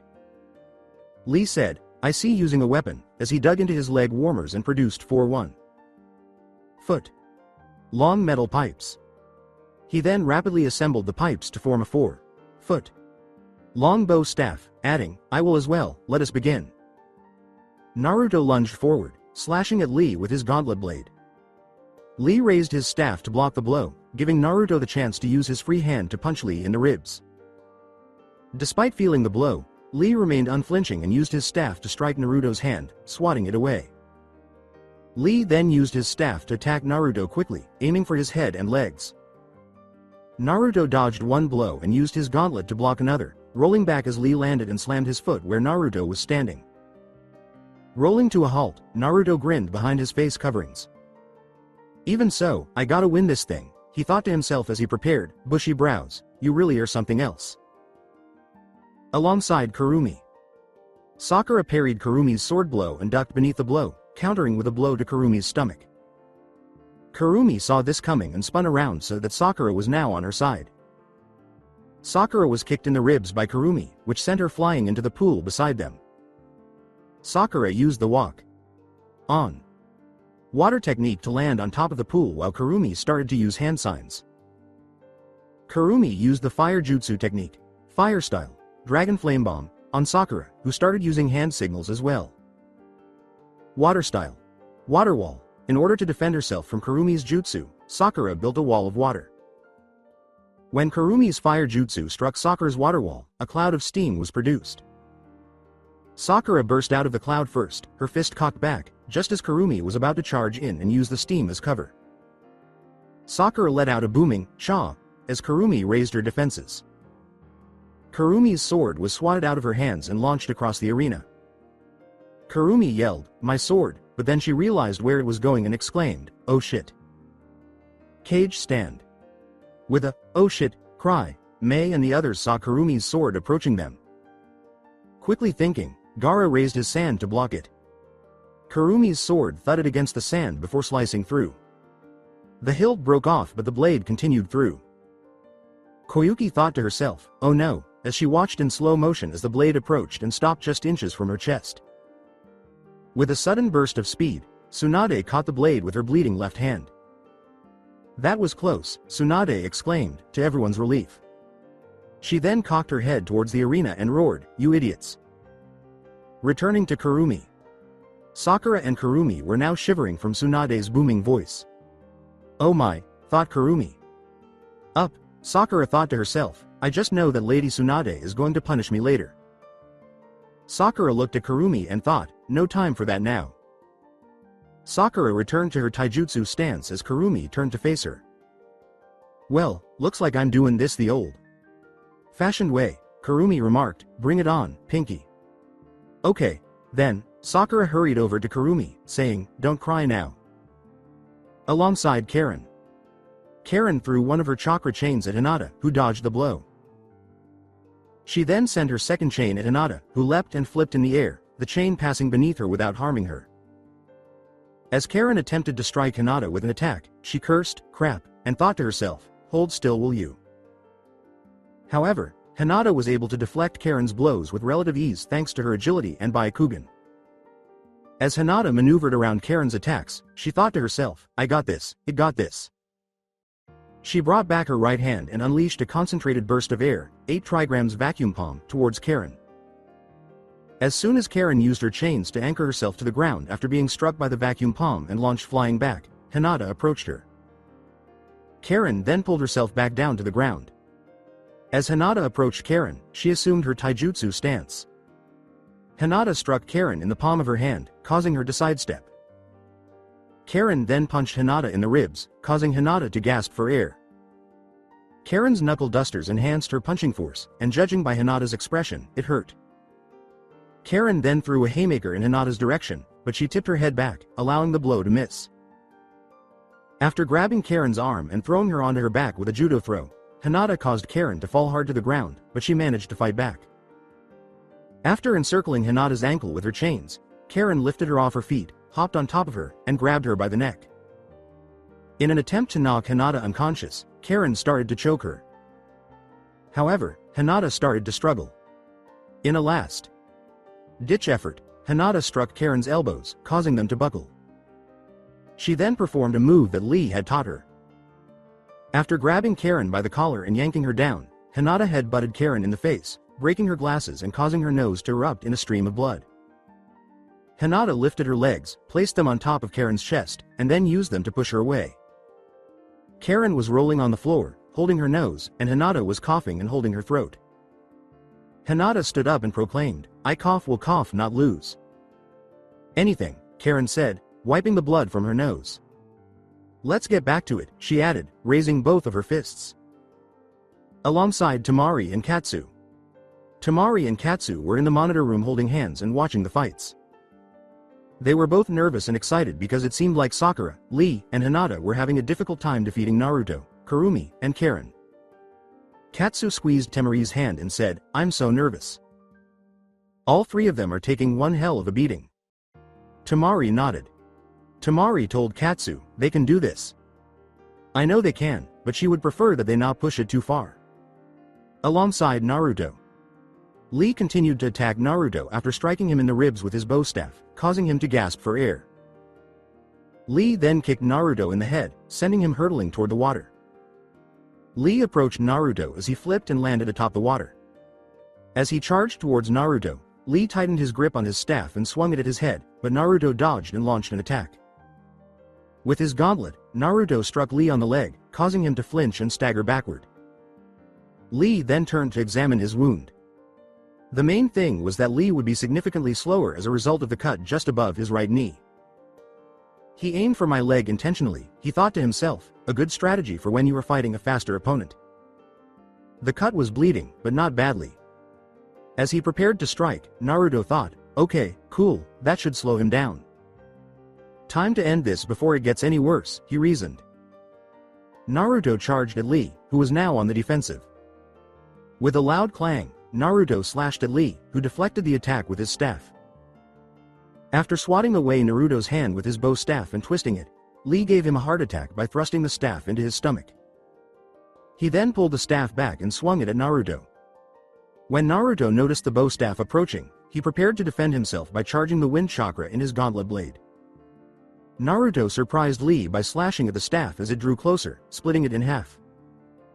Lee then chose to drop his weapon and deliver a punch that left Naruto with a kidney-shaped wound.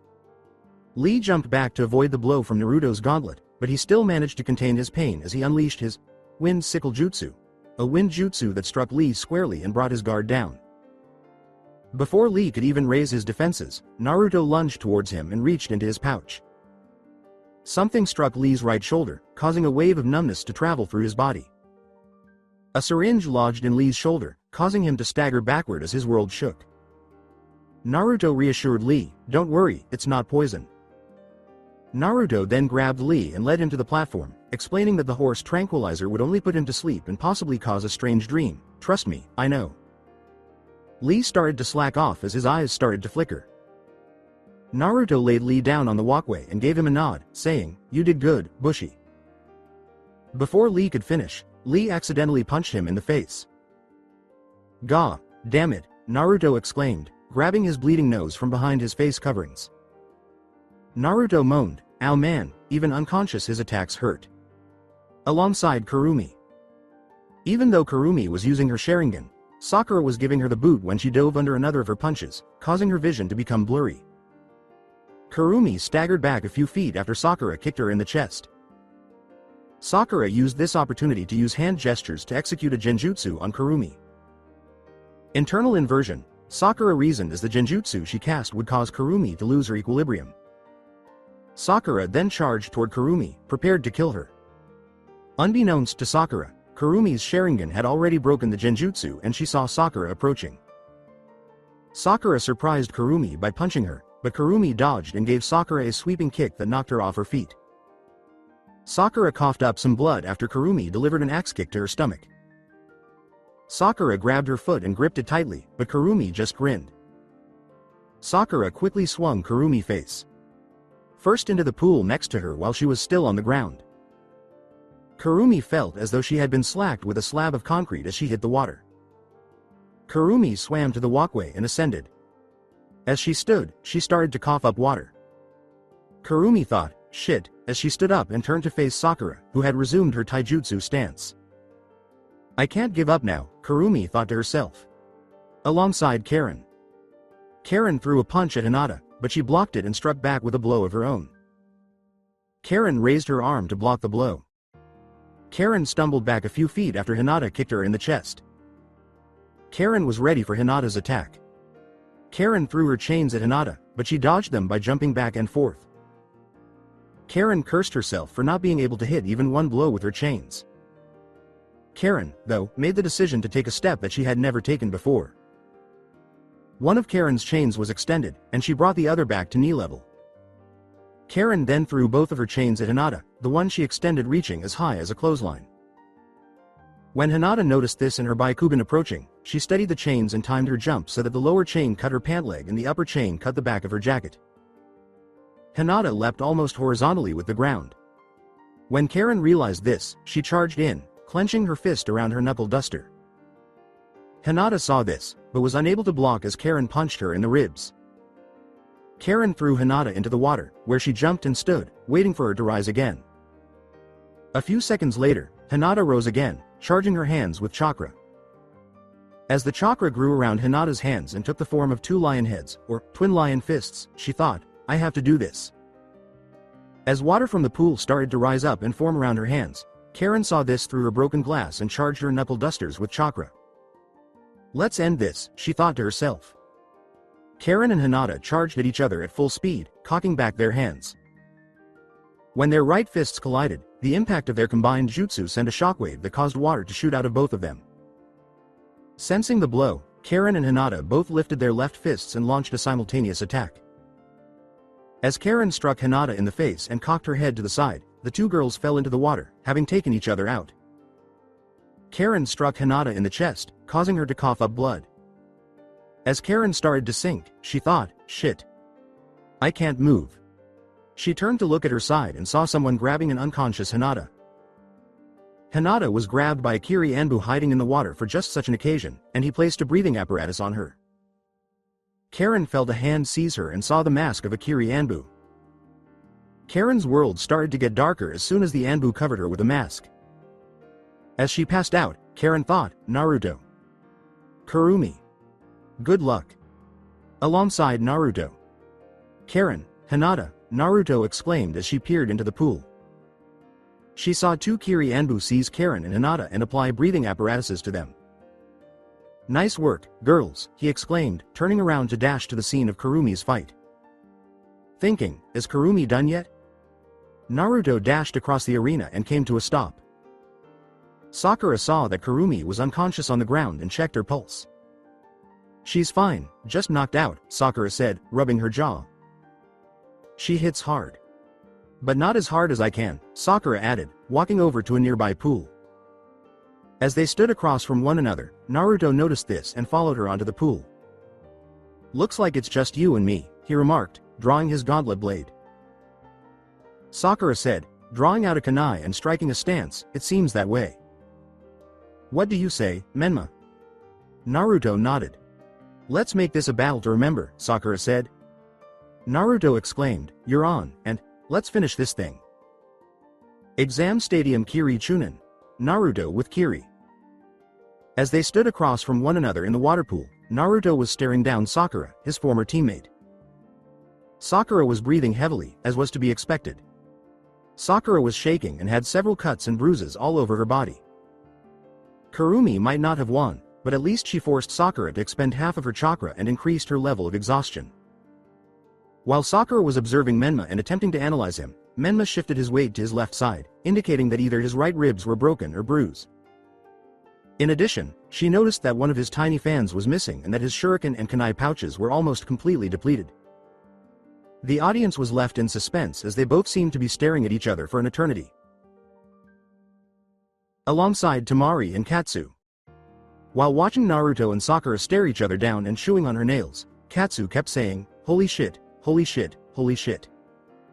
Katsu looked at Temari and said, this is so nerve-wracking. I know I'm supposed to be impartial, but I really want Naruto to win. With her eyes fixed on the monitor, Temari exclaimed, come on, Naruto. You can do it, baby. You can win. I believe in you. She clenched her fists. Alongside Obito, Sango, and Kakashi. Sango, Tobi, and Kakashi were all weighing anxiously, with Kakashi clenching his fists while he watched. With his eyes fixed on the screen, Kakashi thought to himself, Sakura, you can win, I know you can. Sango was holding Obito's hand while she watched the screen. She witnessed the pink-haired girl knock out her daughter Kurumi and saw Karen tumble into the water alongside the girl with the pale eyes. Before Naruto entered the picture, Sango believed the fight was lost. She was cheering for Naruto because she believed he could still win for his team. Come on, honey, you can do it, she told herself.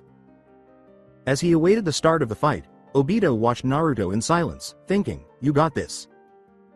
Alongside Naruto. When Naruto made the decision to start the fight, he charged Sakura and slashed at her, but Sakura deflected his gauntlet blade with her kunai. Sakura ducked as her foot almost touched Naruto's chin, deflecting the blade to the side and kicking him in the head. Sakura was standing when Naruto used his free hand to knock her foot upwards and kicked her leg, aiming for her knee to throw her off balance and into the water. Before Naruto's leg could make contact with the water, Sakura chose to abandon her walk on water technique and sank. When Naruto saw Sakura fall into the water, she panicked and raised both of her arms. Then, with superhuman strength, Sakura swung both of her arms forward to send a strong stream of water in Naruto's direction.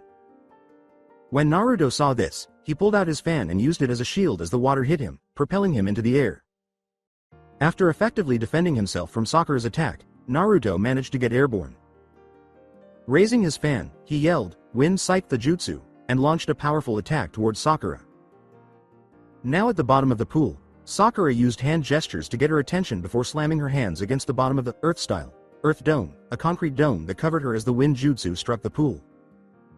When Naruto landed on a platform, the wind jutsu struck the pool, shooting water skyward and producing a rain shower. At the bottom of the pool, the concrete dome burst, drenching Sakura. Sakura jumped back up onto a platform, shaking off the water from her clothes and hair, and then she looked at Naruto, saying, "You're better than I thought, Menma. You almost had me." Rubbing the back of his head and blushing behind his face coverings, Naruto said, "Hey, thanks Sakura. You almost got me too," holding his fan at his side. "Should we continue?" he asked, and Sakura nodded. Sakura pulled out several kunai and shuriken and said, "With pleasure."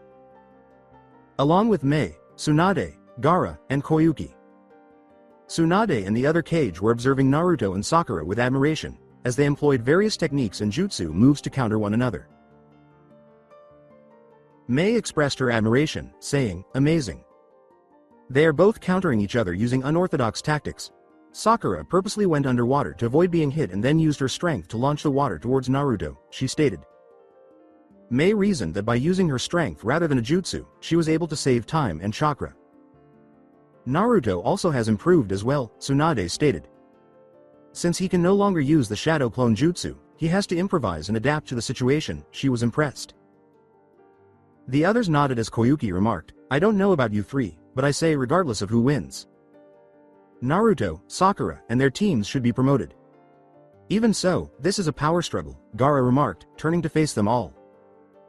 Naruto wants to know if he's been overtaken by his old teammates, and Sakura wants to know if she's made any progress toward her objective, he added. Alongside Naruto.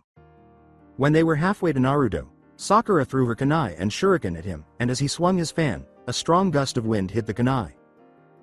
Then, when Naruto noticed that the kunai had flash bombs attached, his relief turned to concern. As a result, Naruto was momentarily blinded by a bright light and exclaimed, "Ga crap." When he awoke, Sakura was standing in front of him with her fist cocked back. Sakura let out a loud, "Cha," as she delivered her blow, and Naruto supported it by placing his fan in front of him and using wind chakra. Sakura's punch sent Naruto flying, sending him flying in one direction while his fan flew off in a different direction and landed in a pool. After a brief period of time in the air, Naruto crashed into a wall, breaking the spiderweb's sheath. Gah. Naruto moaned as he hit the floor, thinking, "Oh man, that hurt really, really bad." "Ow, ow, ow," Sakura sobbed as she held her hand. "I think I broke my wrist," she uttered, removing her glove to reveal a purple right hand. Tears were starting to well up in Sakura's eyes, but she forced them back as she watched Menma stand back up across the arena and thought, don't cry, you can heal yourself later." After rising again, Naruto felt his entire skeleton pop. "I feel like hammer shit," he thought to himself. He then attempted to use his gauntlet blade, but it stayed in place. "Damn, the impact must have broken it," he thought to himself.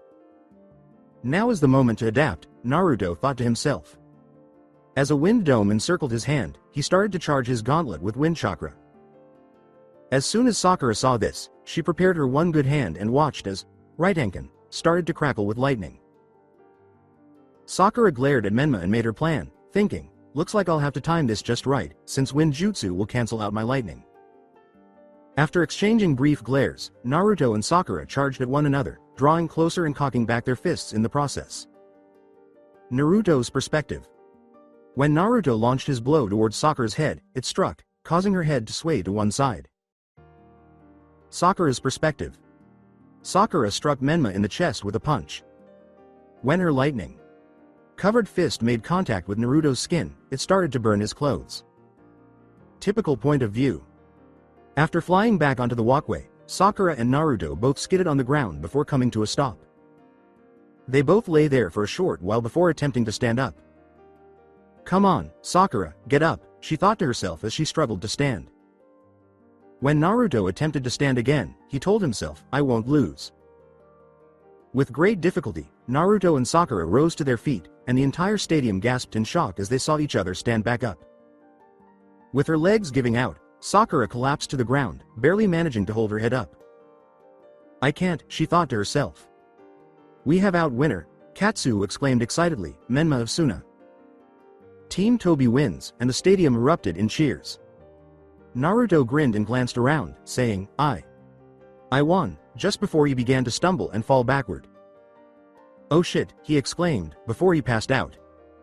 Naruto was caught by a floating bed of sand before he could fall to the ground. Naruto was falling to the ground when Gaara, who was behind him, managed to catch him. "You did it," he thought to himself, grinning slightly. Tsunade leapt from her booth and landed beside Sakura. "I apologize, sensei," Sakura muttered. Tsunade grinned and said, "Don't be, you did great, picking up her student." Sakura turned to see Gaara picking up Menma. Before she passed out, Sakura noticed that Menma's hood had been pushed back a little and that a small portion of his hair was showing. "Huh, he's a blonde," Sakura thought to herself. At the Kiri hospital, Naruto. When Naruto awoke and realized there were bright lights above him, he let out a groan. Sitting up, he looked around and realized he was in a hospital room. "This happens way too often," he remarked. "I'll say," Temari said. Naruto turned to see Temari lying down beside him on the hospital bed. "I had enough time to take a little nap," Temari said as she stood up, stretching and yawning. After Temari stood up and moved to sit next to Naruto, she gave him a quick kiss on the lips and said, "Congrats on your win, babe." Naruto grinned. Naruto thanked Temari, grabbing his ribs and squirming as he said, "Oh man, I'm hurting. Sakura sure can punch harder now than when we were a team." Temari laughed. Naruto laughed as Temari admitted, "I'm not going to lie, I got kind of scared when you hit the wall. But it's not too bad. A few cracked ribs, a fractured wrist, and a minor concussion." Temari remarked, "There's nothing a little TLC, tender love and care, can't fix," which made Naruto flush. Shyly, Naruto said, "You're going to help me recover." Temari grinned and nodded, encircling him in her arms. Temari said, "Yeah, you're all mine when we get back to Suna," which made Naruto a little excited. But before that, Temari added, hopping up and sprinting to a closet. When Temari opened it, she pulled out a 2-foot tall trophy bearing the name, Menma. Temari hurried over to give it to Naruto, saying, "Your first place trophy," and it had an image of a shinobi with the Kiri symbol engraved on the bottom. Naruto burst out laughing, grinning like a child receiving a Christmas gift. "Oh man, my first trophy. I'm putting this on the mantle." Temari blushed when Naruto said, "You know what? This calls for a celebration." Naruto then wiggles his eyebrows and asks, "You thinking what I'm thinking?" Temari giggles. "Yes, I am," Temari replied. Naruto and Temari exchanged a look, with Naruto wide-eyed and Temari blushing even more, before pausing to look at each other. "Ramen, and sex." In an attempt to avoid the awkward moment, Naruto said, "Or sex." "Sex is cool too." Temari nodded. "We can get ramen afterwards." "Yeah, of course," Temari stammered, thinking, "Oh man, that was so awkward." She was mortified. "Oh well," Temari said as she started to undress. "Now just sit back and relax, cutie," Temari said, crawling onto Naruto's bed and planting a kiss on him. Temari said, "I'm taking the reins this time," which caused Naruto to vigorously nod his head. As he and Temari got going, Naruto thought to himself, "I'm the luckiest guy in the world." Kiri Restaurant, featuring Obito, Sango, Kurumi, and Karen. "To my lovely daughter and Karen for passing their Chunin exam," Obito exclaimed in his Tobi voice. Kurumi and Karen blushed at the applause from the onlookers as they raised their glasses in celebration. Sango said, glancing at the two of them, "I'm so proud of you girls." You two worked your asses off, and now look at you. Winners of the big tournament. Kurumi said, thanks ma. But we couldn't have done it without y'all, turning to face her parents. Obito and Sango grinned as Karen said, same here, taking a sip of her drink. Without you two this wouldn't have been possible. Hey, mind if I join you? A voice said. The four of them turned to face Kankuro, who was approaching, and grinned. Obviously, sweetie, please pull up a chair. Kankuro nodded, took a seat, and sat down. How are you? Where's your brother? Sango inquired. Kankuro peered around and leaned in. Kankuro announced that Gaara was holding a meeting, saying that only he and the others were invited. The others nodded in agreement. This is a ninja shindig, down the hatch, Kurumi said, reaching into an ice bucket to retrieve a beer. That's case-cage stuff, she added, passing the beer to Kankuro. When Kankuro cracked it open and started sipping it, Kurumi mockingly remarked, at least you drink beer and not Karen high-class lady beverage, to which Karen shot her a sidelong glance. You can drink you bad. Tasting fizzy water. I'll stick with something fruity, Karen said, taking a sip of her drink. Kurumi rolled her eyes. They're called martinis, Karen said. Kurumi sipped her beer and replied, whatever. Hinata and Sakura at the Kiri Hotel. As Sakura closed her backpack, she remarked, that seems to be everything. Hinata nodded, and Sakura asked, you got everything, Hinata? As they finished packing their belongings in preparation for their return to Konoha. Hinata put a few more things in her backpack and said, yes, I'm almost done. I had to do a little souvenir shopping for Kurenai-sensei and Hanabi. She then took out 2 items. Seaweed face scrub and saltwater taffy. Sakura said, oh, cosmetics for Kurenai and candies for your sister, to which Hinata shook her head.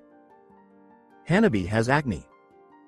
This should help out, Hinata whispered, leaning in to say, no candy for my sensei and the face scrub for Hanabi. Sakura began to perspire. There was a knock on the door at that moment, so Sakura went to answer it and saw Lee and Kakashi waiting with their packs. With excitement, Lee said, Sakura, Hinata. Are you both ready to go? I wish to return to Konoha to inform Guy-sensei of our trials, to which both girls laughed. Sakura said, yeah, we're just finishing up packing, and they both nodded. Hey guys, if it's okay with you, can I speak with Kakashi-sensei for a minute? She inquired. Naturally, Hinata replied, let's head and wait in the lobby, and she and Lee left. After entering, Kakashi shut the door. Sakura, what's going on? Kakashi inquired, and Sakura grinned. Sakura said, causing Kakashi's eyes to enlarge, I just wanted to thank you. Lady Tsunade and Kurenai-sensei helped out a lot, but you were the one who put me on the right path. Despite losing the battle, I gave it my all, Sakura grinned, turning to face Kakashi. I still have a long way to go before I become Hokage, but with your help, I made it one step closer, Sakura continued, causing Kakashi to smile in return. Obviously Sakura, you are the only precious person I have left, Kakashi remarked. I know I screwed up, said Kakashi. I failed to bring Sasuke to the light. And I failed to save Naruto from the darkness of the village, he stated. You are the one thing I haven't screwed up. You are my reason to keep pushing forward, Kakashi said, grinning sincere at Sakura from behind his mask. You shouldn't say things like that to me unless you want me to cry, Sakura sobbed as she wiped her eyes. Kakashi laughed. Then, surprising Kakashi-sensei, Sakura entered and gave him a hug. Then, Kakashi encircled Sakura with his arms and returned the hug. Sakura and Kakashi experienced a sudden pain in their hearts. Sakura retreated a little and glanced up at Kakashi, who was taken aback. Sakura stood up on her toes and gave him a quick kiss after reaching up to pull down his mask and reveal his face. After a brief moment of shock, Kakashi returned her kiss with a gentle peck. The brief kiss felt like an eternity. Sakura and Kakashi both withdrew and exchanged uncomfortable glances before taking a step back. Lee and Hinata should be met, Kakashi remarked. Sakura said, yeah. We should go, and she grabbed her bag.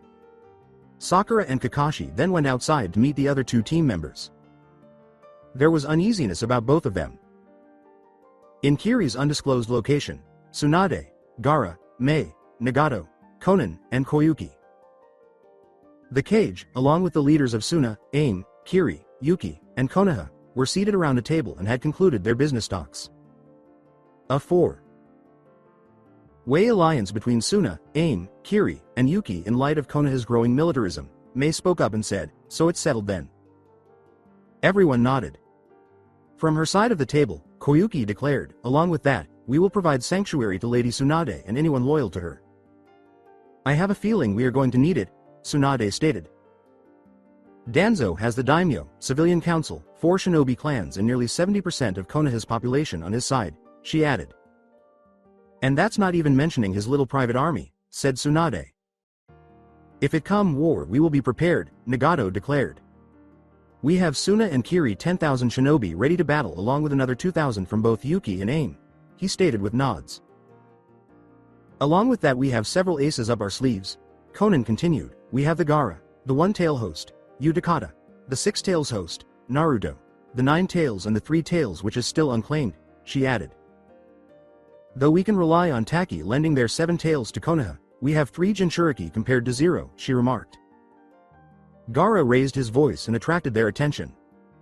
"That is something me and Tsunade have discussed," Gaara responded. "We both talked to Naruto about this before," he replied. Retrospection from 2 years ago.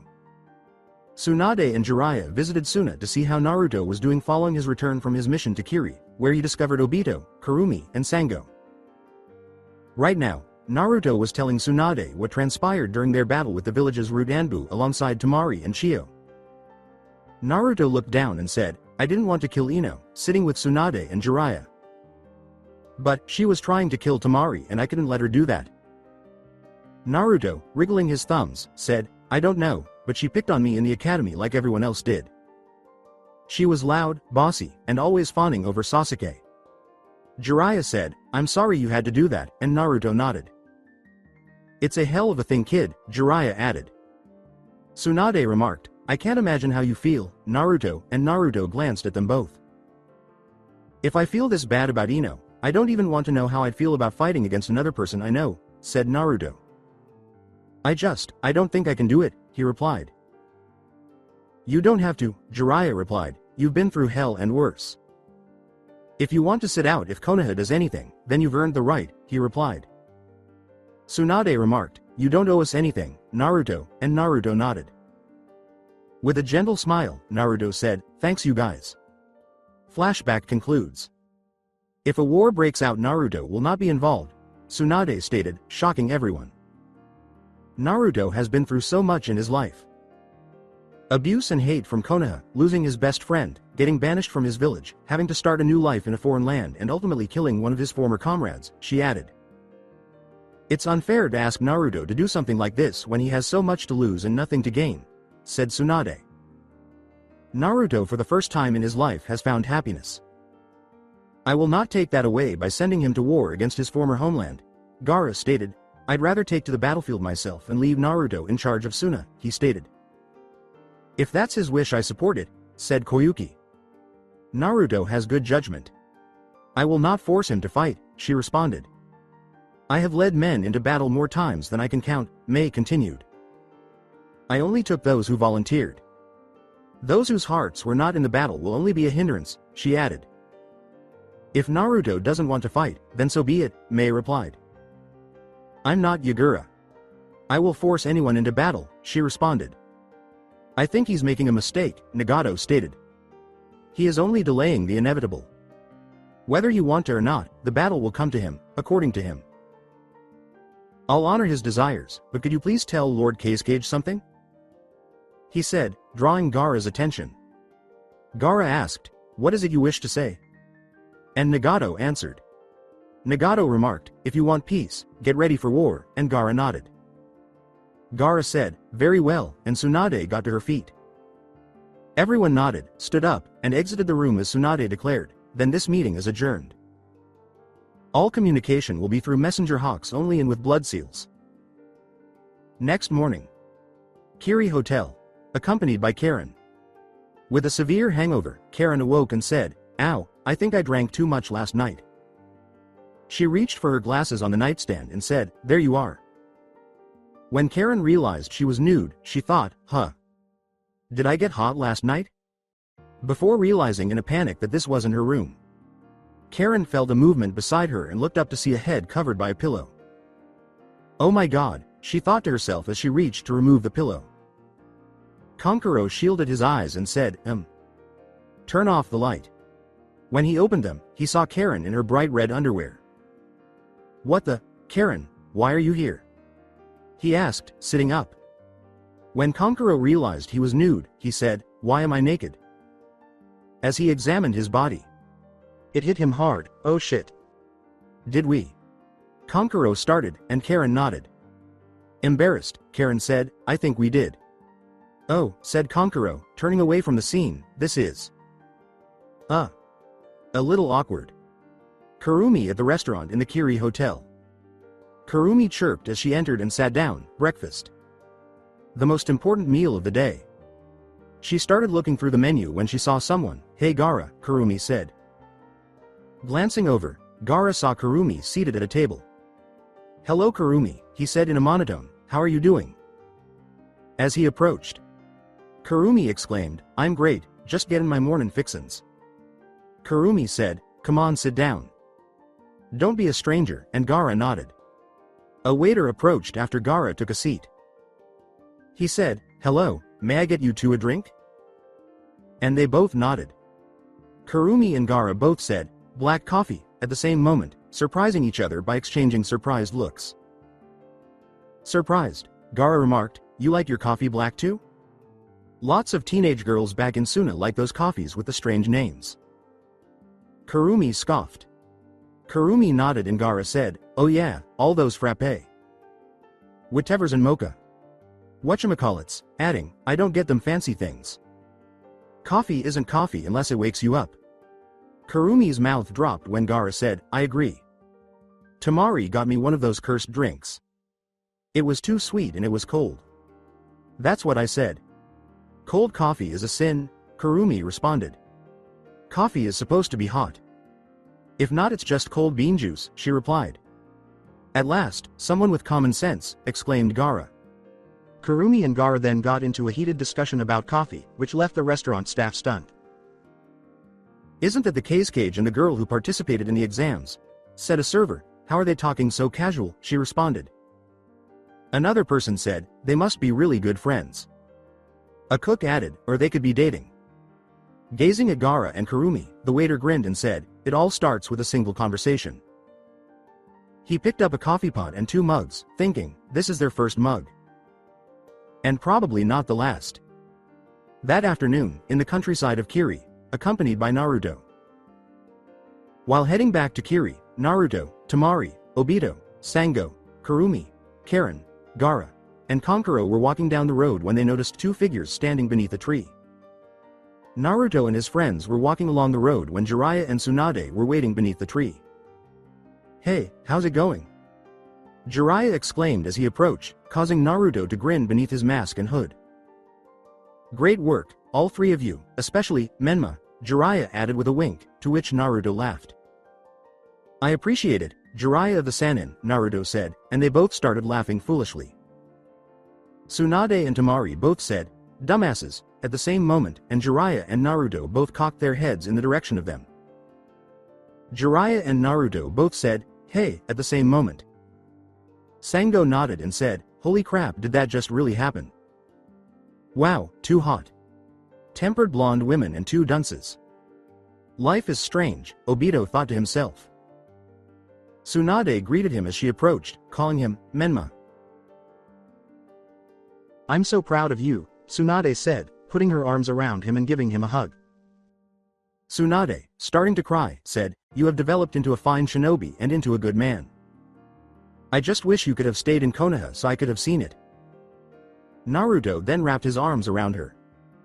Naruto hugged his grandmother and then released her, saying, I know, Granny, I know, but adding, but it all worked out for the best, as he approached Temari and took her hand.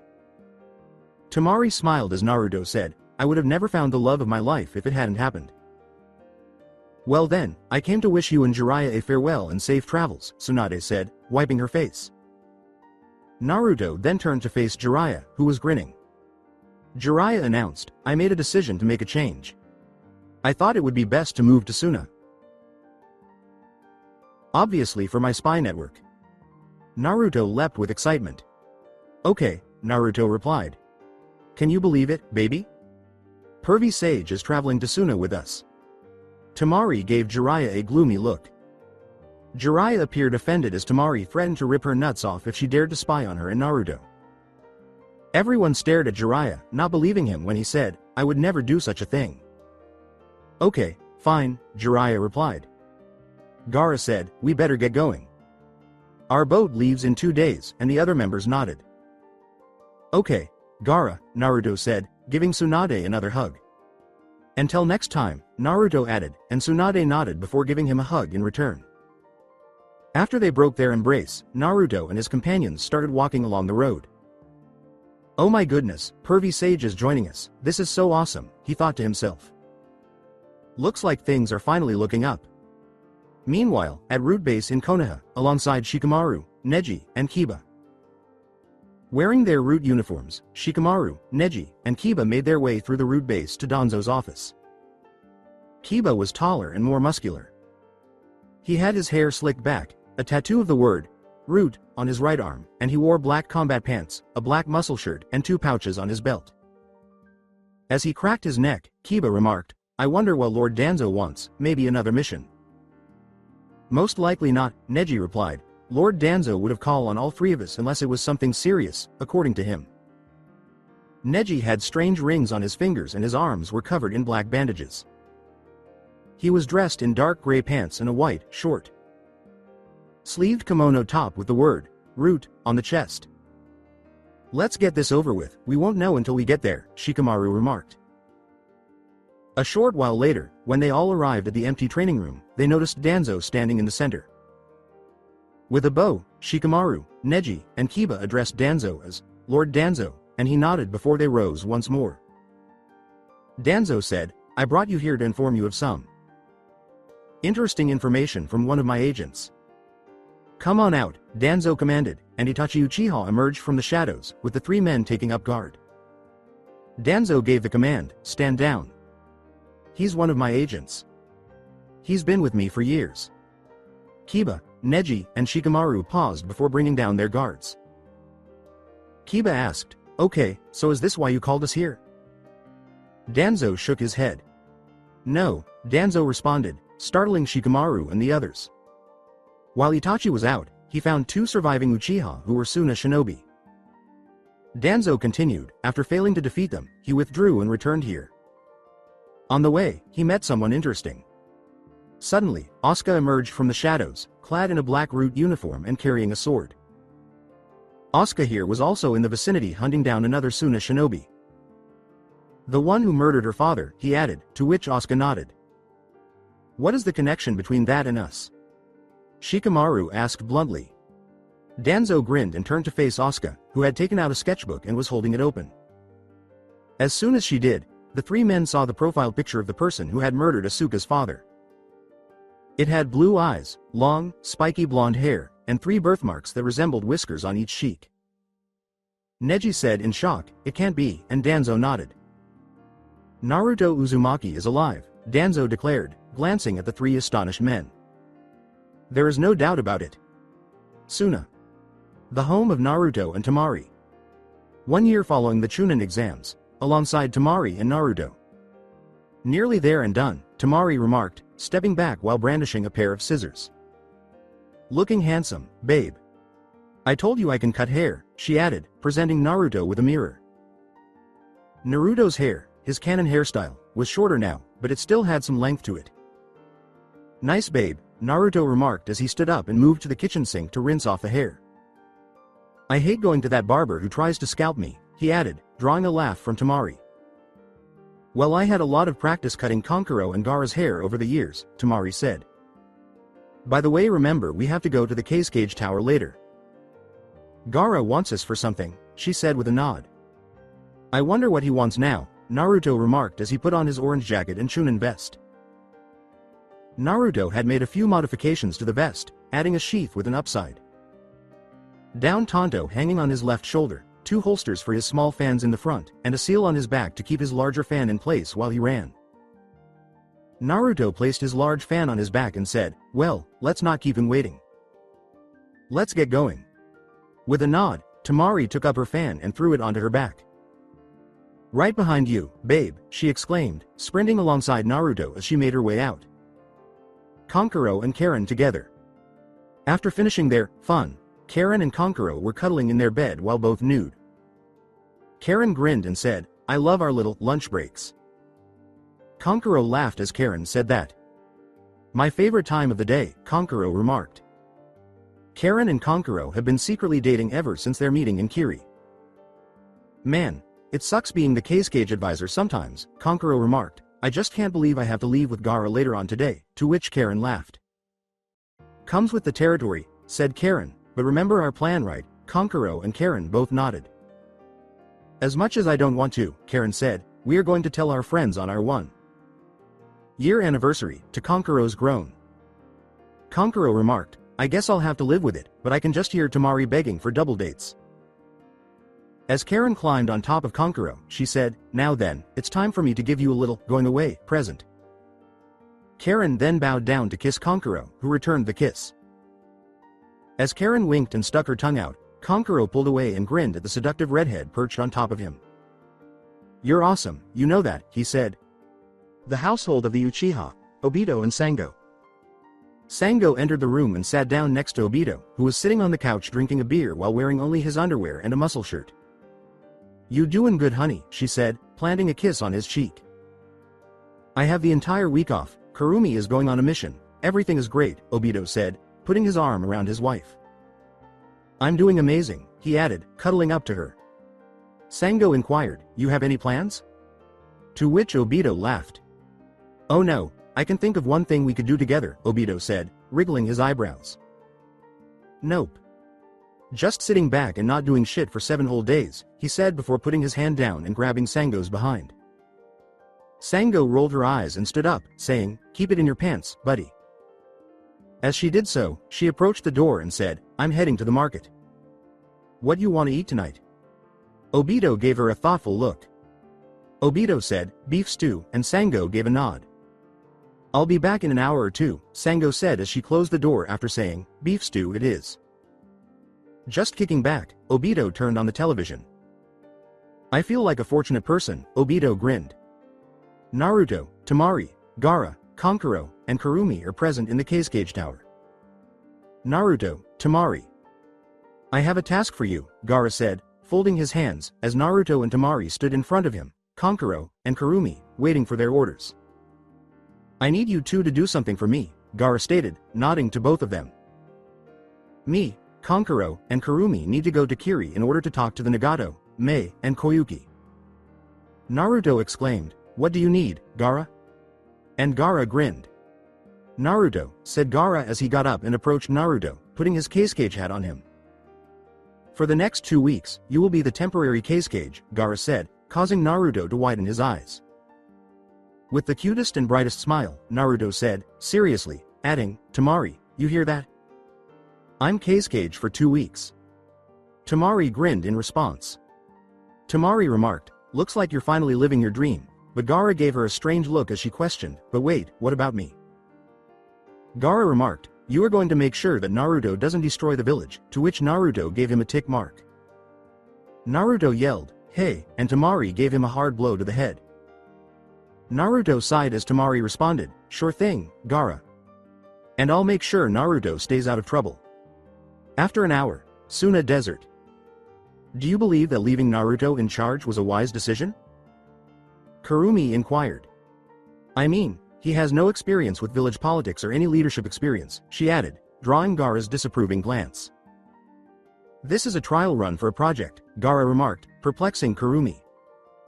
"Frankly, being Cage is unfulfilling," he stated. "But with Naruto dating Temari and the likelihood of marriage being high," he remarked, causing Kankuro to give him a startled look. Kurumi became anxious when Kankuro said, "No way," adding, "You're seriously thinking of pawning off the Cage seat to Naruto?" Kurumi's eyes widened. Gaara gave a nod and carried on moving. "He had the dream of becoming Hokage, so he has the drive." They both nodded when Gaara said, "This may upset some people and cause some backlash, but Naruto sees Suna as his home, he would be a decent case compared to the past ones. Naruto is more likable and liberal, no offense intended, Kurumi remarked, rubbing her chin. I wonder what he'd do with that kind of power, she replied. Naruto and Temari at the case tower. Temari leaned on the case desk and said, Lord Case, can I please have a raise? She was dressed in a black miniskirt and a white button shirt with some of the buttons undone, exposing her cleavage. With a seductive voice, she declared, I'll do anything for it. Well, you're going to have to work for it if you want a raise, grinned Naruto, donning the case hat. Temari approached and took a seat on Naruto's lap after Naruto said. Temari said, yes, Lord Case. She started to laugh, okay, I'll admit it, the role. Playing is kind of fun, to which Naruto replied with a laugh. As he kissed Temari and slid his hand up her skirt, Naruto uttered the words, I told you. 3 days later, Kiri, with Kurumi, Gaara, and Kankuro. Gaara, Kankuro, and Kurumi had just arrived at Kiri's gates and were making their way toward the Miskage Tower. Kurumi exclaimed, finally made it, as they strolled down the road and she took in her surroundings. Wow, this place looks a lot better than last time we were here, she remarked. It was probably aided when they started that trade deal with Wave 2, Kankuro added, and their economy grew after that trade deal with Snow Country. Gaara nodded. I'm grateful that our economy is doing well, one less thing to worry about, Gaara remarked. Gaara continued to walk and remarked, from what I hear, Konoha hasn't been doing well. Tsunade said that due to Wave and Snow Country backing out from their trade agreement the economy has been hit hard, according to him. Kurumi said, serves them right. For what they did, and Gaara gave her a sidelong glance. The civilian council has been using this as proof that her leadership is failing the village, Gaara stated. Danzo and the others have been capitalizing on everything that has gone wrong and has been using it to undermine Tsunade at every turn, he stated. As he strolled down the street, Kankuro remarked, I do not envy that woman. She must be having a hell of a time keeping that village afloat. Konoha, accompanying Danzo. With his only eye visible, Danzo stood atop the Hokage monument overlooking Konoha.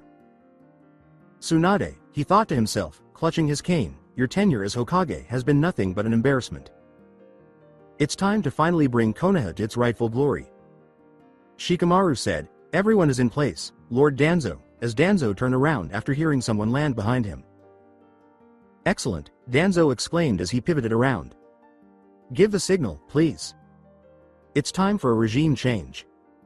Shikamaru nodded. All units. Commence the attack, Shikamaru said, raising the radio to his mouth. Suddenly, explosions started going off all around the village, and the sounds of battle could be heard. Danzo detonated the explosives he had planted with a single-hand gesture. Tsunade Senju, Minato Namikaze, and Hiruzen Sarutobi's faces burst, and the debris crashed onto the Hokage Tower. So that's it for today. I hope you guys enjoyed it. Don't forget to like, share and subscribe to the channel for more awesome stories like this. Thank you. See you all in my next video.